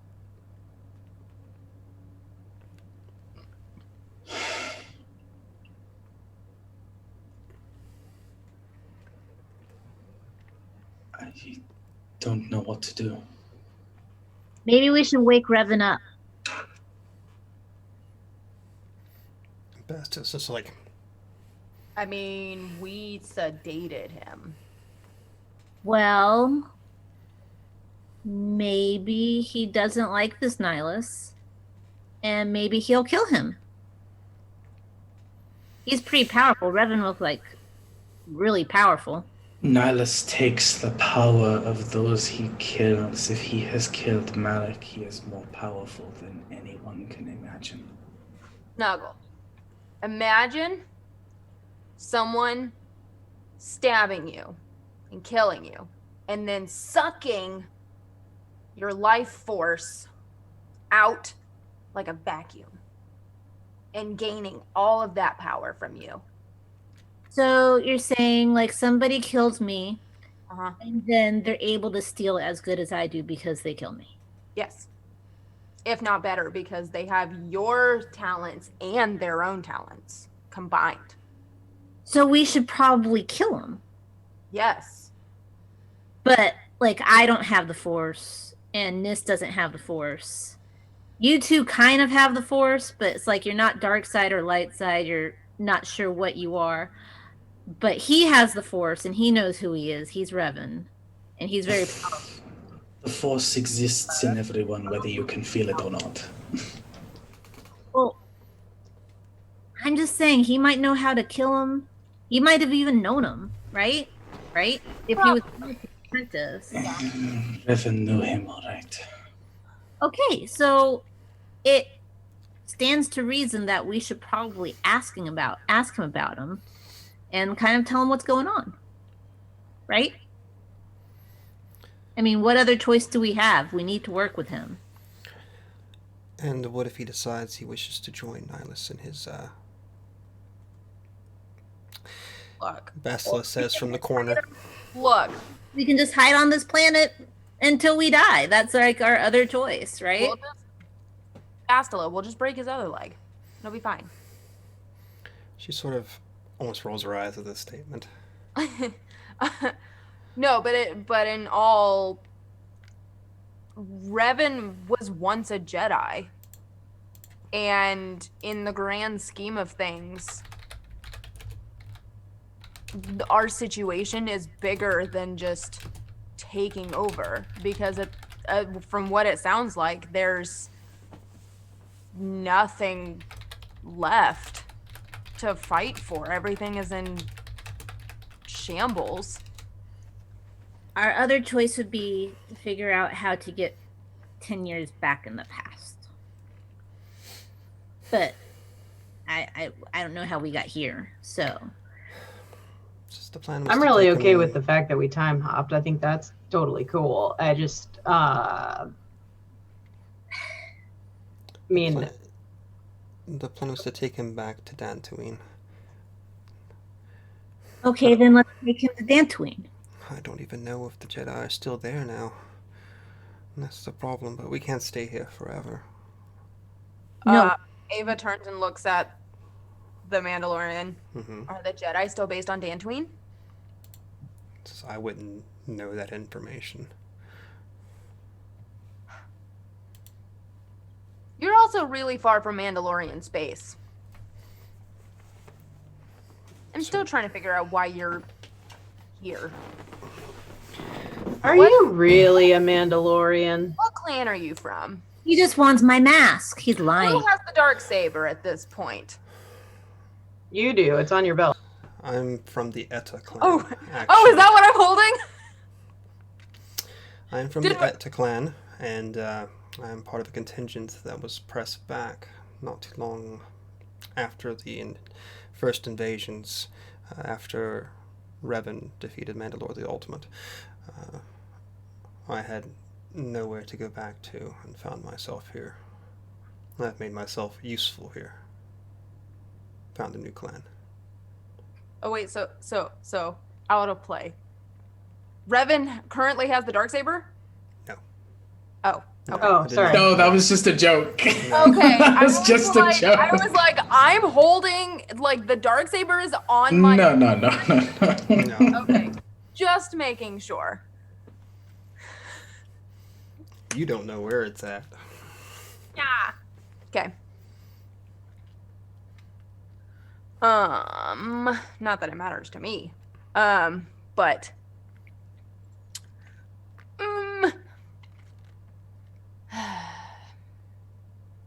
well,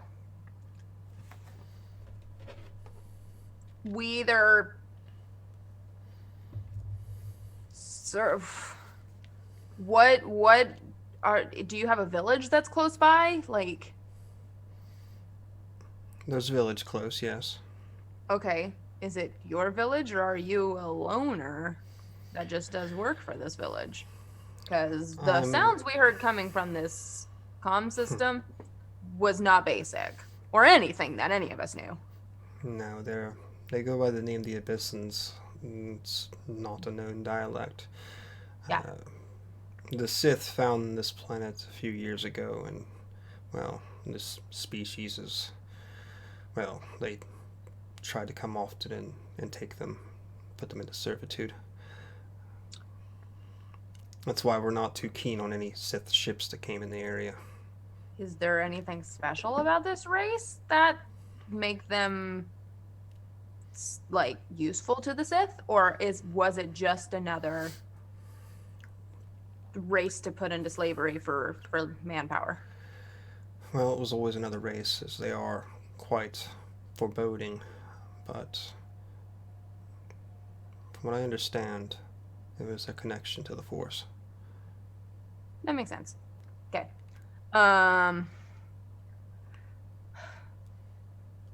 Do they have any, like, do they have a way for us to get off this planet?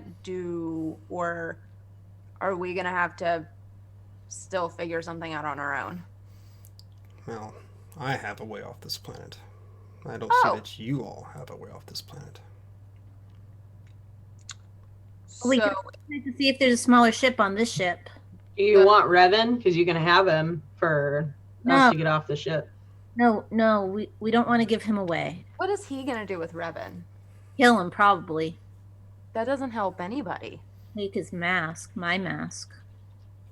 Your mask is fine. But I mean, if you wish to make some sort of trade, I'm sure we can work something out. We can't trade you Revan. Yeah, we're interested not- can we in trade Revan? I mean, I don't know why we're keeping Revan. We're not trading He's him. Nihilus. You have two things that would help.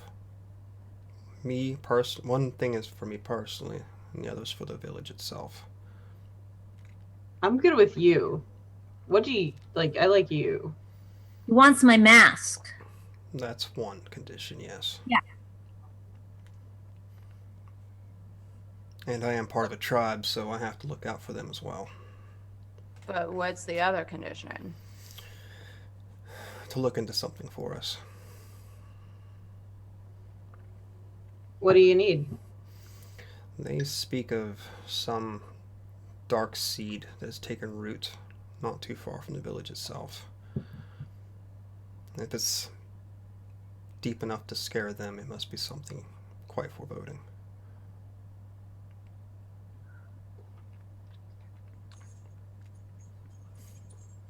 So I'm not necessarily opposed to checking it out. So hypothetically, if we can't find a smaller ship on this hunk of junk, and we need a way off the planet, if we do these things for you, would you be willing to help us get out of here? I think we can make an agreement like that, yes. Okay. Good talk. Perhaps a rest first. Before we do this deal for you. We are not in the best of shapes, mentally or physically, right now. Does your tribe have healers or anything like that? If by healers you mean rocks and stones and mud, then yes. Sort of smirks. Even from underneath his mask, you can hear the tone in his voice. Okay, well, These I mean- are simple people.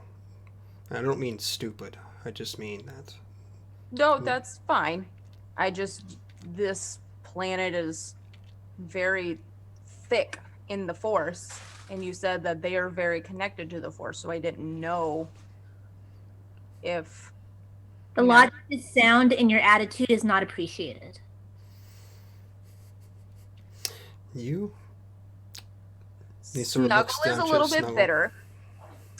And I look at Snuggle and then back to him and I say, just watch your pockets. I'm not supposed to tell him that.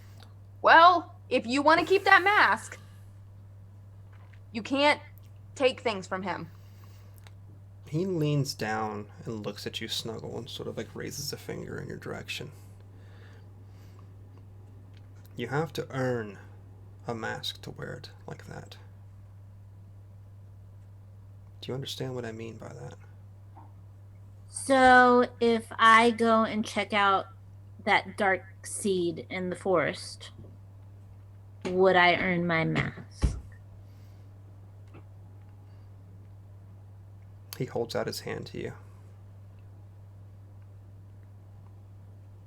Snuggle looks at it wearily and just kind of like sticks out her little tiny bat-like paw.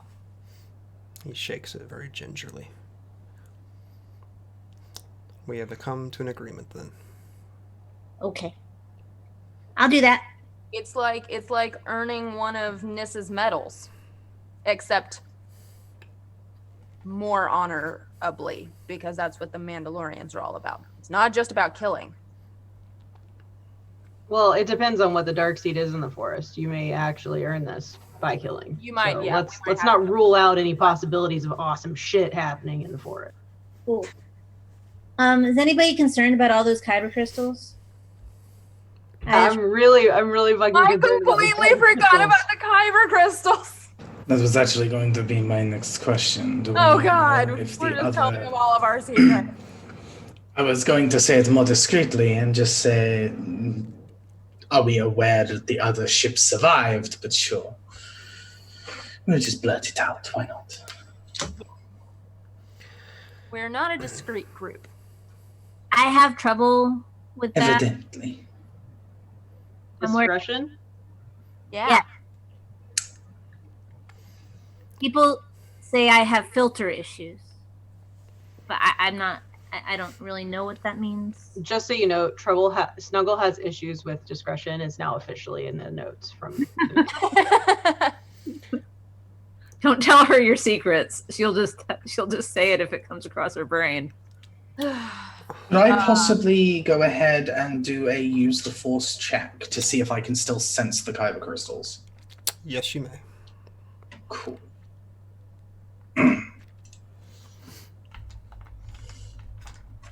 Where's my d20? There we go. Okay, that wasn't great. 16. 16. Yeah, my modifier saved me a bit there. High or low? Oh. High. You do not sense them in the immediate area or a few miles from here. I guess you have a large range for that use of force, so you don't sense them. Oh no. It doesn't seem like the rest of the ship made it, including our vessel. Did our ship get ripped in half? Yeah, did our ship get half? Let's go look. I don't know if you've taken a look outside, but not a No. lot of it remains. Great. Awesome. This just keeps getting better and better.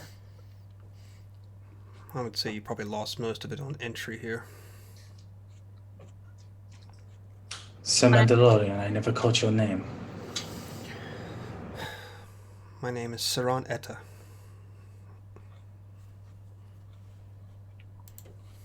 Saran.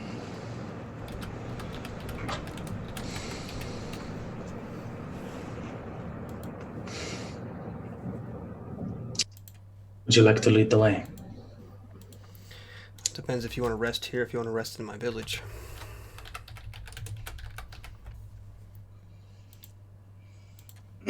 I would like to see something that's not metal, personally. Go ahead, Snuggle.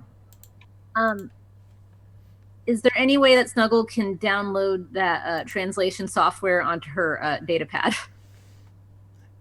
Yeah, I'll let you do that. I'm gonna download that translation software onto my data pad so that we have an easier time communicating with the people in the village and whatever other races we come across. So she does that. Sounds like a great idea.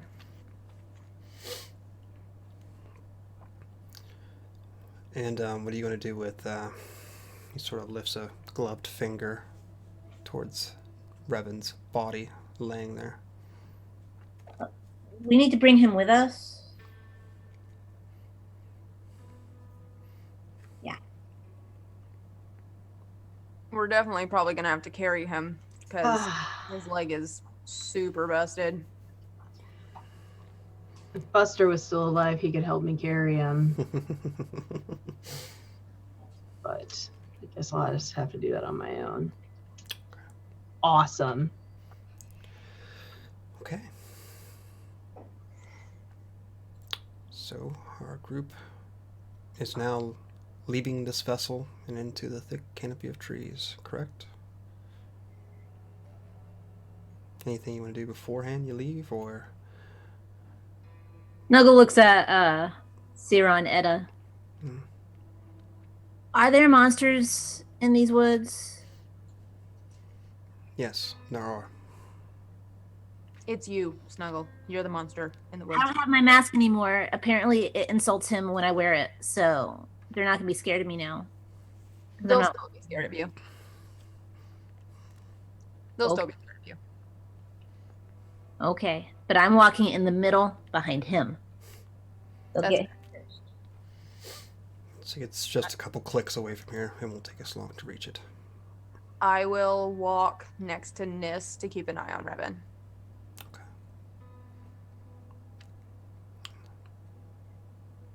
All right, so you all make your way from the ship and into the deep forest. Like I described before, the ground's very soft, very moist. There's that puddle of water that's left with each footstep as you move. And before long, you do come across the roaring banks of a river. It's deep and wide. The Mandalorian turns north,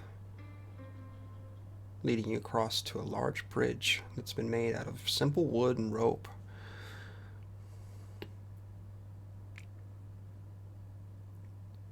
You hear just the entire forest alive around you. But he moves without concern, without stopping.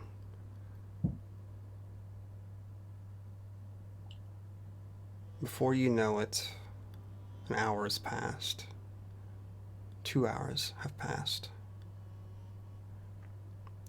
And you make your way into what seems to be, and I hate to use the reference from like Lord of the Rings or something like that, but it's like an elven type of village where it's one with nature itself. The trunks are connected with bridges and huts that are sort of built into the canopies themselves. You can smell like wood fires as you approach, and you see these large, hunched over creatures sort of moving between treetop to treetop across these bridges. And they're not so striking aside from their height and their mass, but they just have like one large eye that they look out of. It's almost like seeing a mythical cyclops. They move with a lot of grace and a lot of strength, and it's especially with the two Force users, you can feel that their oneness with the area, and there's no evil and no good in their intentions. It just seems as if there's a community within the nature itself, within the grand scheme of how things work here, with how life works. Between life and death, there's no difference to them.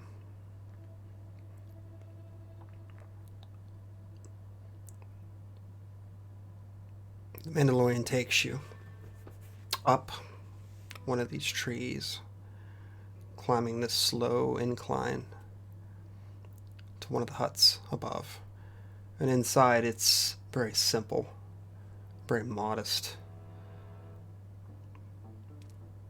Nothing much more than a few cabinets and an old rickety bed with straw. Seems very foreign to you all, being so far removed from technology, from the comforts.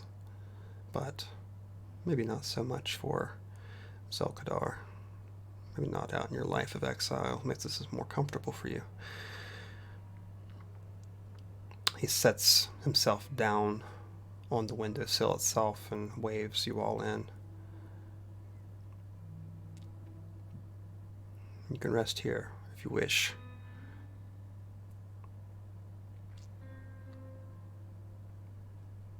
Just let me know when you're ready to go.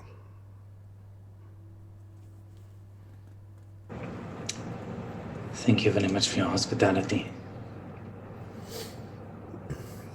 I will bring some food here shortly. Just watch him. Sort of points his finger at Revan, and you have that feeling like you understand he knows who this is and the importance of who he is at this point. They'll rip him apart if they find him and know who he is. I guarantee it.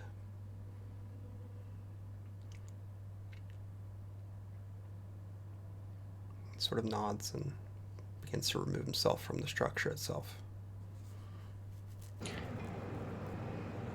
I look towards Ava as he's leaving and just say, at least he doesn't have his saber to identify him. I need to meditate. Good evening to you. And I will find a quiet, secluded spot to just stop for a minute with all of this and just reconnect with the Force. Okay. What the rest of you doing? Resting? Well, carrying that dude for 2 hours and being on low health anyway is probably just worn Nis out. So Nis is probably just gonna go to sleep. Okay. Understandable. Ava's gonna post up next to Revan, Mhm. and I assume Bastila is also gonna post up next to Revan. And meditate. Okay. I would say Bastila would probably, at this point, would probably inject him once more with some mixture. You're not quite sure maybe what it is, but definitely it slows his heartbeat down and stabilizes him to some degree, but definitely keeps him away from being conscious.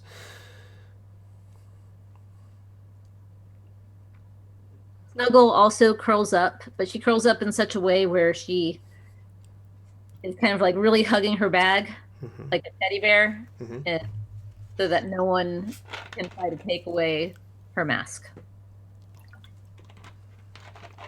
Okay. So we have two people meditating. Are you just, is there purpose to this? Just to reconnect? Let me know what you want to do. Ava's meditation will be more of like an actual like meditative rest. Mm-hmm. To, regain her force powers and Mm-hmm. do all of that. But she will just kind of also reach out. Not anything super hardcore. And she no longer like has any necessary fear about being detected Mm-hmm. through the force. Because to her, it's 10 years in the future. Like they've completely forgotten about her. Okay. But I will roll a force check if you need me to. Just depends on if you want some sort of information or. Just kind of general guidance, checking in. Okay. I don't know what the proper term is. Just Hanging out. Yeah, just general connection with the force. We're gonna hang out. Hey, what's up? I don't know, but regardless, that's a 24. 24.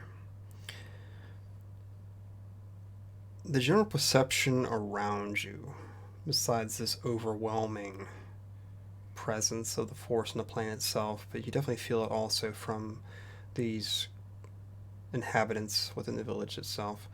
Um, you're not sensing anyone that's like a force user per se, but they're definitely very strongly tied to it at a very, I don't say cellular level because I'm not going the midichlorian route, but a very spiritual route, we'll say. Um, and you do feel a ping a few miles east of here. There's a very shrouded but dark presence that seems buried in this sea of neutrality, and it's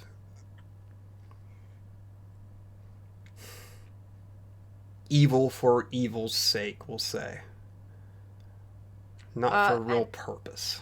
Yeah. And I can probably guess that this is the dark seed that the Mandalorian was talking about. You would assume so, yes. Okay. Can I feel Revan Oh yeah, in yeah. the Force? Like, is he just like there but unconscious, or is he like floating around in some like subconscious like ethereal state like Doctor Strange? Like, Yeah, it's more like that. It's he's conscious of his whereabouts just by reaching out. Not conscious physically. He seems to be somewhat aware of what's going on around him. okay. I will. Does he take notice of me? Absolutely, he does. Does he try to communicate?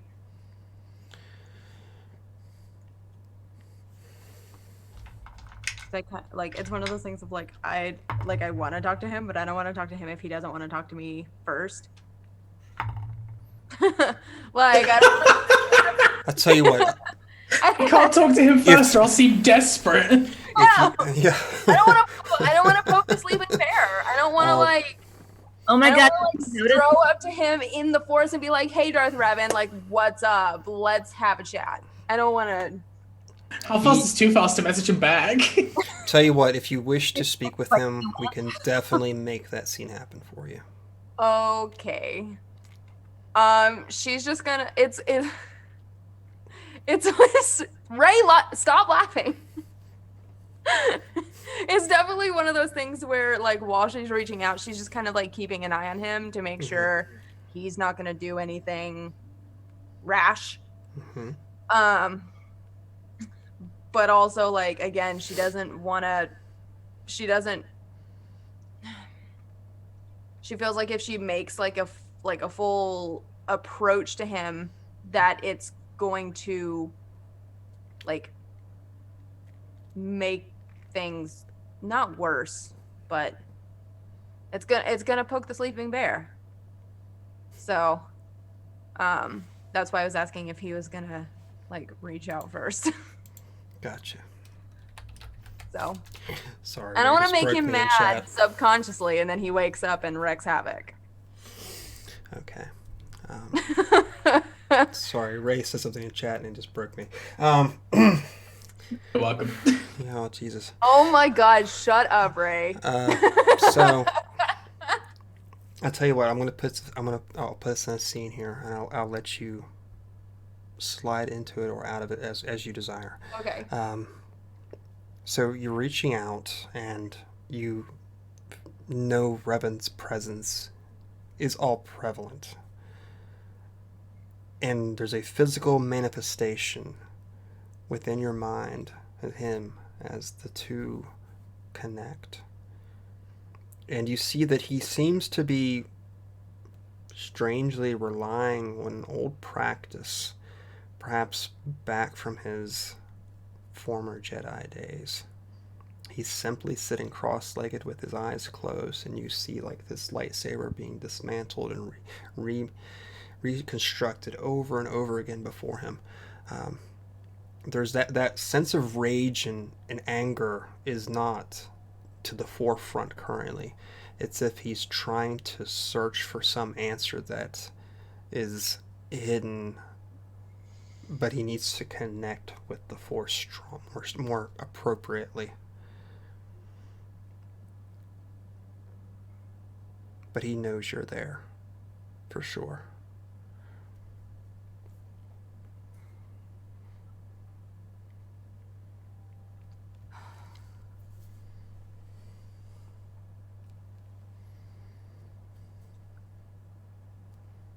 Ava will approach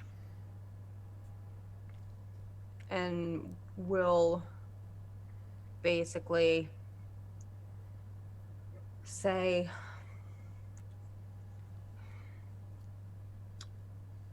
I hope you don't mind the state we're having to keep you in, but your leg is very messed up, and we haven't been able to keep you comfortable any other way. You see him reach forward and sort of pluck this crystal from the air of his lightsaber being dismantled in front of him. And he sort of looks it over. Says, I'm not being kept in this state just to relieve me from the pain. I'm aware of that. Are you aware of our other situation? He says, I've been trying to wrap my head around it, reaching out with the Force.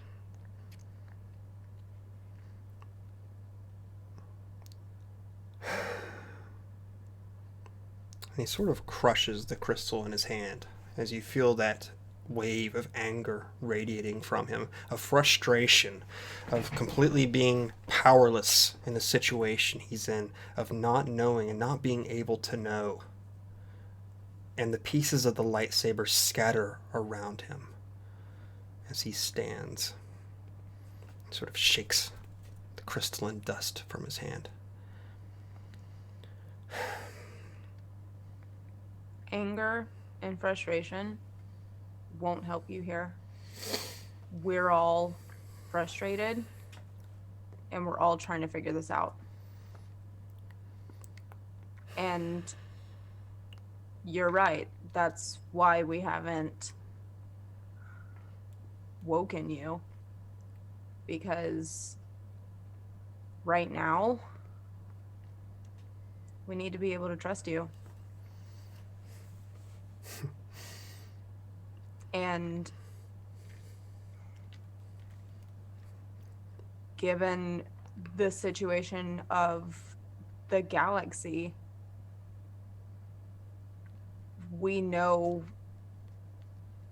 one thing is certain, and that's Nihilus needs to be stopped. You know this. I know this.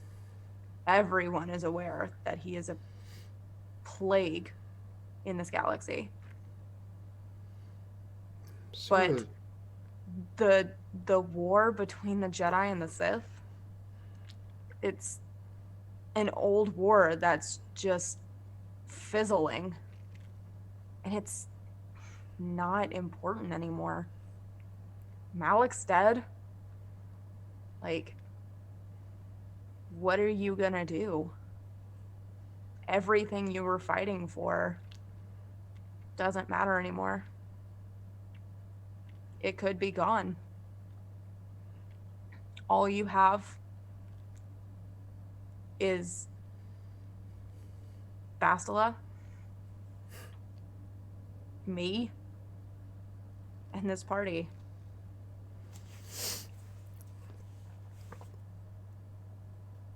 You see his head hang for a moment as he devours your words. He looks up to you, and shockingly, you can see that his cheeks glisten as water begins to roll down. I know your face. Do you? I'm surprised you know who I am at all. The problem is you don't know who I am. You're Revan. Of course, I know who you are. Everyone knows who you are. He shakes his head. Not my name, but what I am to you. Everyone just leaned in with crazy eyes and it made me unsettled. Sorry. Are you supposed to be anything to me? Because I gave up everything I knew in my life because I didn't want that life anymore. And to me, you're just someone who was important in that world. He sort of smirks and puts his side to you as he looks off into like this infinite void. What do the Jedi say? Search your feelings. Always found that phrase to be somewhat comical, even back in my days when I was a part of the Order. But search, and you'll find your answers. Awesome. Just another thing for me to worry about while we're trying to figure out our lives in general. Now that we're 10 years in the future. Thank you for that. He looks to you, and you can see that yellowish red glow to his eyes that you're so familiar with all the Sith, the ones that are really imbibed within the dark side itself, that corruption that takes over. Do you trust the Jedi? The one that travels with you? Bastila? Or the whatever he is. The one that travels with you now, Bastila. I love how you refer to her like you don't know her. When she's an old friend of yours. He sort of shakes his head. Not of who I am now, no. You might have changed lifestyles, but that doesn't change the fact that you and Bastila go way back. You can't just start over and pretend things didn't happen. Ask her what she was going to do to me before taking me to Dantooine. Then tell me again if you trust her. I never said I trusted her. She was a job. One that technically I'm not getting paid on now.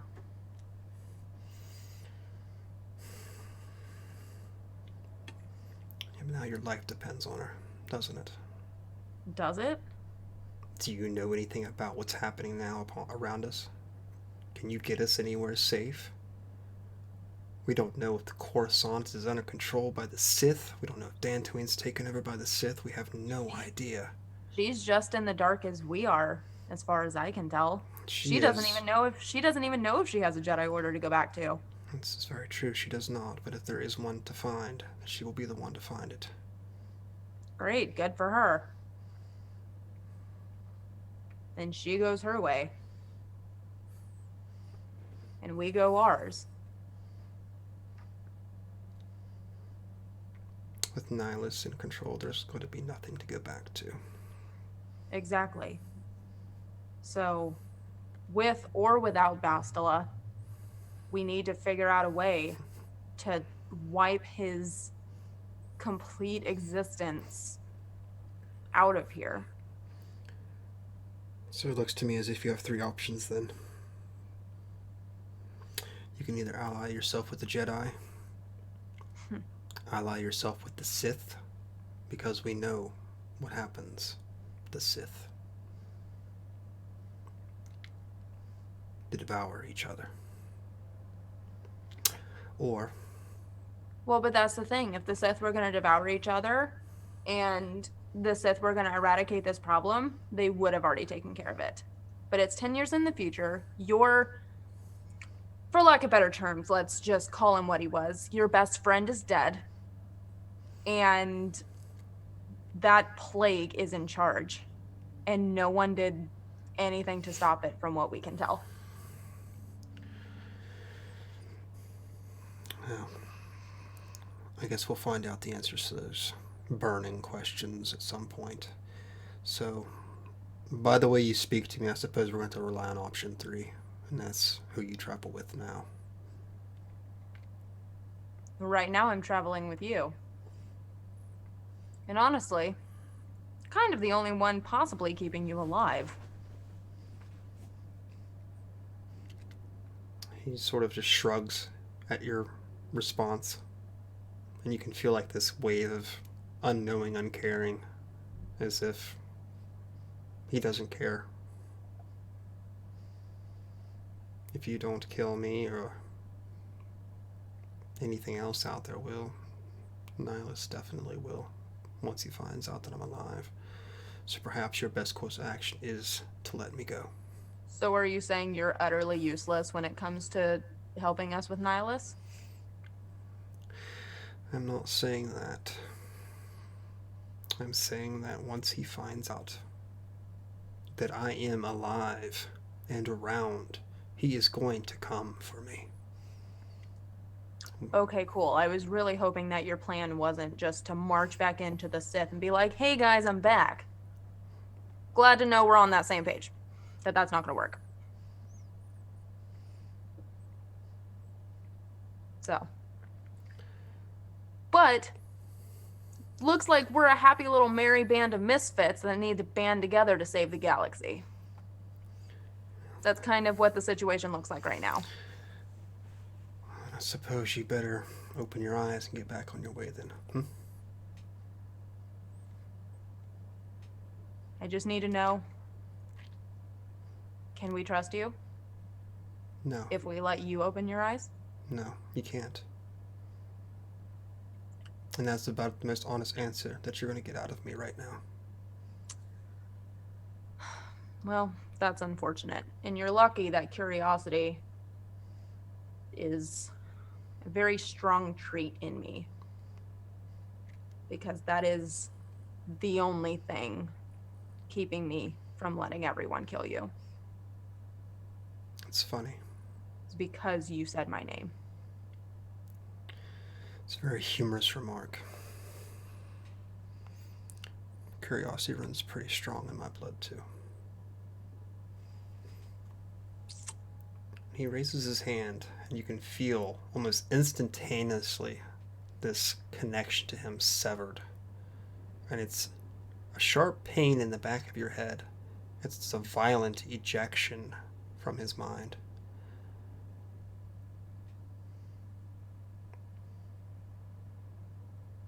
And you're back in the little shack with the rest of everybody else. I look over at him. Is he still just... He is out, Okay. but you can definitely still see on the sides of his face as if fresh tears. Oh, wait.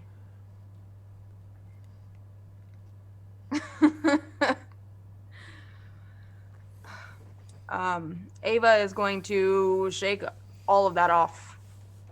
Okay. In the very frustrated because people like to talk circles, and that's one reason why she left, and the other reason why she's not going to the other ones. She hates people that talk in circles. All right. Well, is anyone else like conscious for me to say anything to, or are they all sleeping?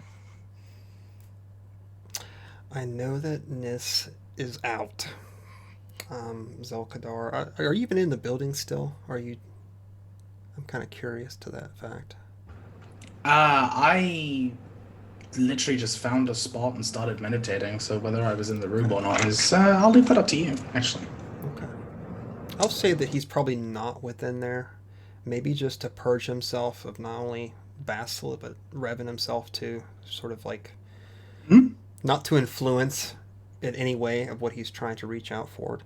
Otherwise, all you will see is Snuggle, who's just like gripping this bag to her chest, um, as if someone were to pluck it from her at any moment, and her life would depend on that moment.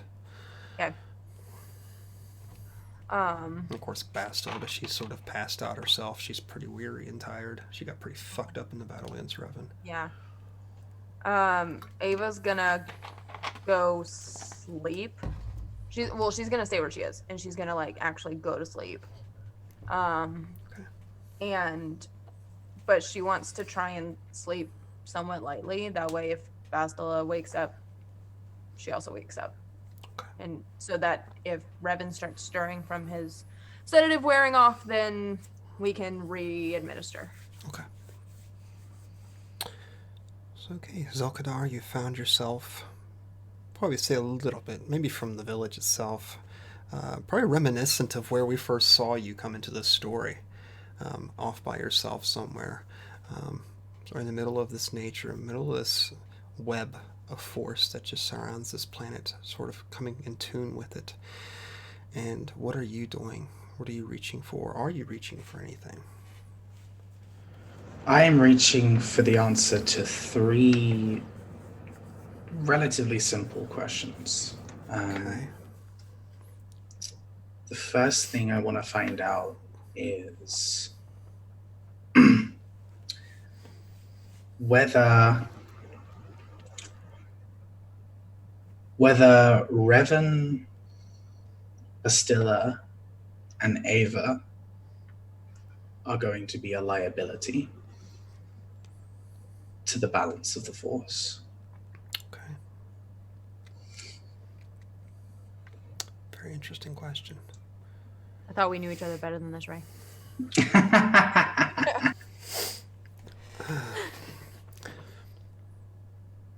I say I could probably answer some of that question.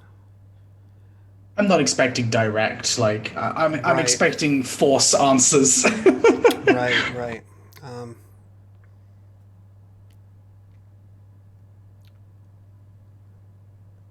Bastila and Revan, their fates lay intertwined with one another. You can tell that much. And the two of them together seem to be working towards what you would consider a balance currently if the Sith have taken control as deeply as has been thought of, that the two of them working together would be more shifted towards balance. Okay. As far as Ava goes, that's really clouded because you're not entirely sure where she might go. Okay. I'll make a mental note of that. And I would even go so far to say is that you even sense some of her trepidation around Revan. It's her. There's something there, some link. Okay. Very vague, but you're not immune to it. Okay. So everything's kind of interlinked at the moment, so it's difficult to say. Okay. My second question then would be, have I failed? Or is this the threat that the Force sent me to deal with? Okay. There is no sense of failure whatsoever that comes back. That your path, your destiny has always been along this path. More than you realize until now that you are probably closer on the right track within the right time than ever in your life. This is more your home than all the years of your life combined. Okay. I'd like to look a little deeper for this last question. If it's all right with you, I'd actually like to go ahead and roll for it. Absolutely. I would like to sense out in the Force, and I would like to find out if my Padawan is still alive. Give me a roll. That's a really middling roll. 14.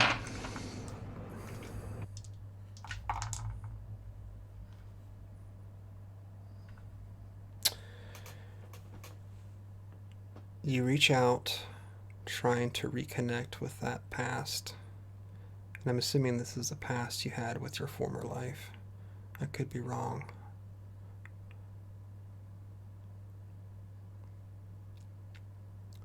But there is a connection there that they have not passed beyond. But something odd strikes you as you're not entirely sure that they were ever your Padawan to begin with. At least, not here.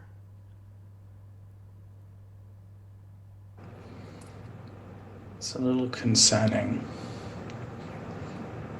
I think I actually break out of that stance for a second, out of that state, as I go ahead and reach to the small bundle of cloth still tied up in my robes. And just make sure it's still there. As I do so, I kind of feel across, make sure that what I know is true is true. And then, with a deep sigh, I will go ahead and get some rest. Okay.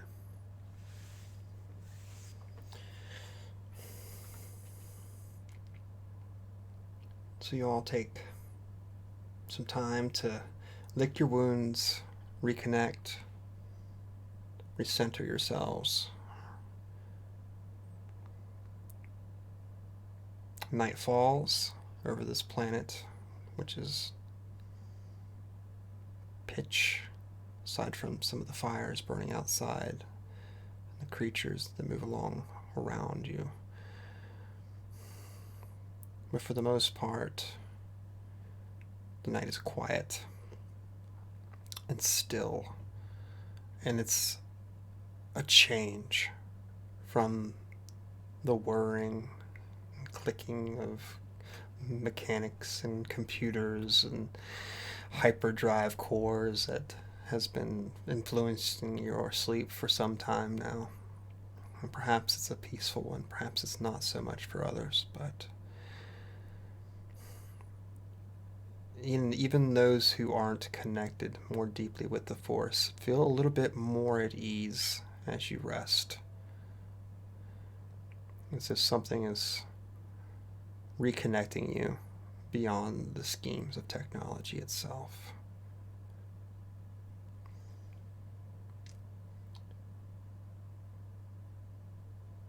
And I think with that, it's as good as time as any to go ahead and say we'll call it a night, both in game and out of game. So we will resume next Saturday and go find out what the seed that is plaguing this planet currently is and what you all can do to take care of that. So, Hell yeah. thanks everyone for coming in here tonight and watching us. If I'd like to, we could just go back in the same order that we started with the stream today and tell everybody where maybe you got something you got going on or where they can find you at. This is your platform to express with, so go for it. I believe I was first in that one. You were correct.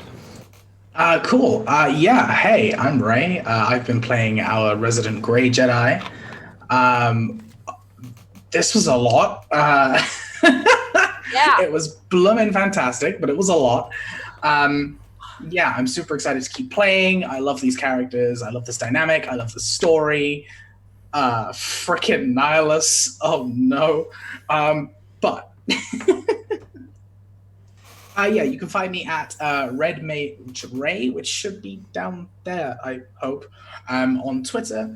I do a whole bunch of TTRPG stuff. I am usually a forever GM, so it's quite nice to be able to play with some wonderful people.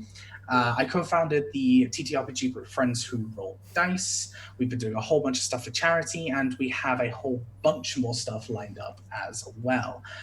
So yeah, come check us out. That's at Friends Roll Dice on Twitter, or Friends Who Roll Dice on Twitch. And yeah, just go ahead and support all of these wonderful people because they are lovely, and I always look forward to our sessions. Hi, everyone. I'm Kelly. I played Snuggle, our resident teenager / thief with filter issues. You can find me at Mighty Murph 28, both on Twitter and Instagram. I have no other projects outside of this, and I love it so much. I love playing KOTOR. It's my favorite Star Wars, and I enjoy playing with everybody. I can't wait till next Saturday. Take it away, Dustin, apparently. Yeah, that's what Zoom says is my name. Anywho, it's me, your friendly neighborhood Babs the Bat.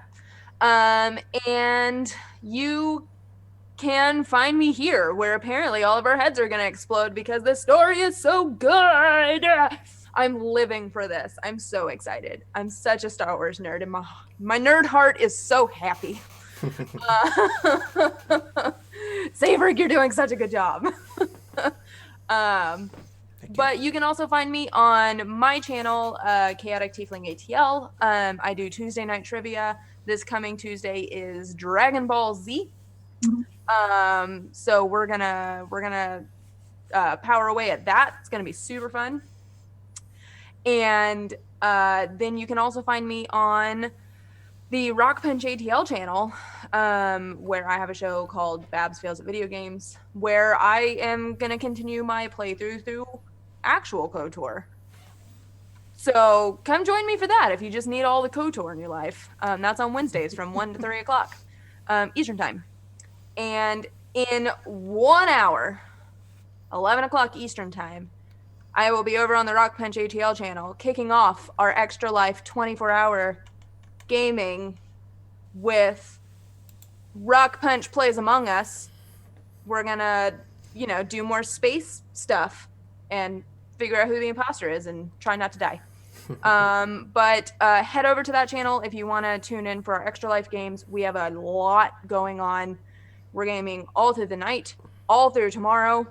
Tomorrow is TTRPG and D&D games, and your Extra Life donations can affect those games if you want them to, which is one of my favorite things.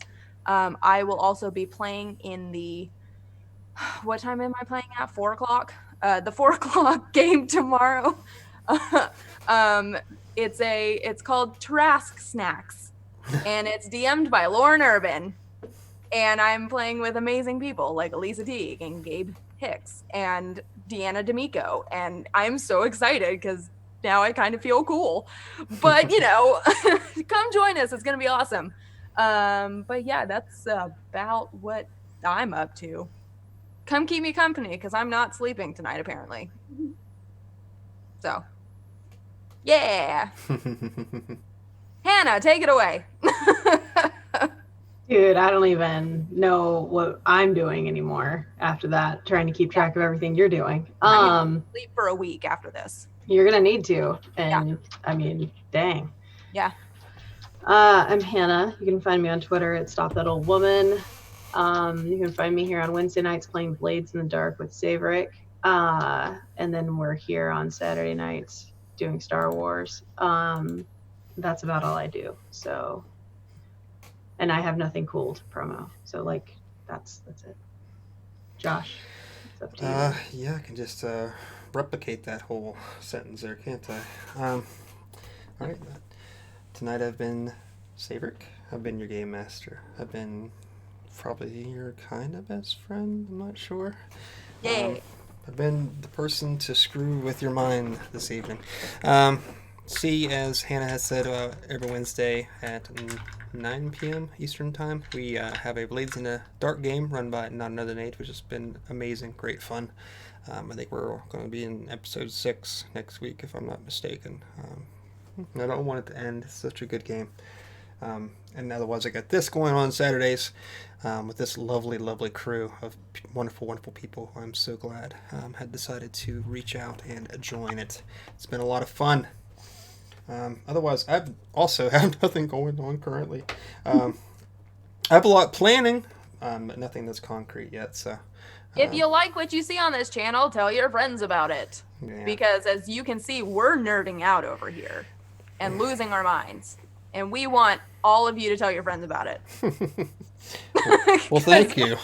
Yes. Yeah. Yeah, I've run a lot of weird stuff, so you go back to my backlog of YouTube. You can find Birthright, you can find Planescape, 10 Candles, all kinds of different games that we've played Which- and ran. 10 Candles is such a good game. So good. I ran it for a whole month straight back in, was it May? It was July. Was it That was July? our summer. Jeez, that's what I did in the summertime. Yeah, That was our summer. I was playing Tin Candles Time is every Sunday irrelevant. night. yeah, that was Time is a construct. Time is irrelevant, as we've seen today in this game. That very, very Yes, fucking it's 3 true. o'clock in the morning. Yes, yes. Time's just- construct. we just pinballed around the galaxy and ended up 10 years in the future. So, You'll have that when you Yeah. have, fine. hyperspace stuff. Wormholes and black holes and stuff. So I'm gonna go give Babs a couple minutes to relax before she kicks off her 24-hour marathon over there.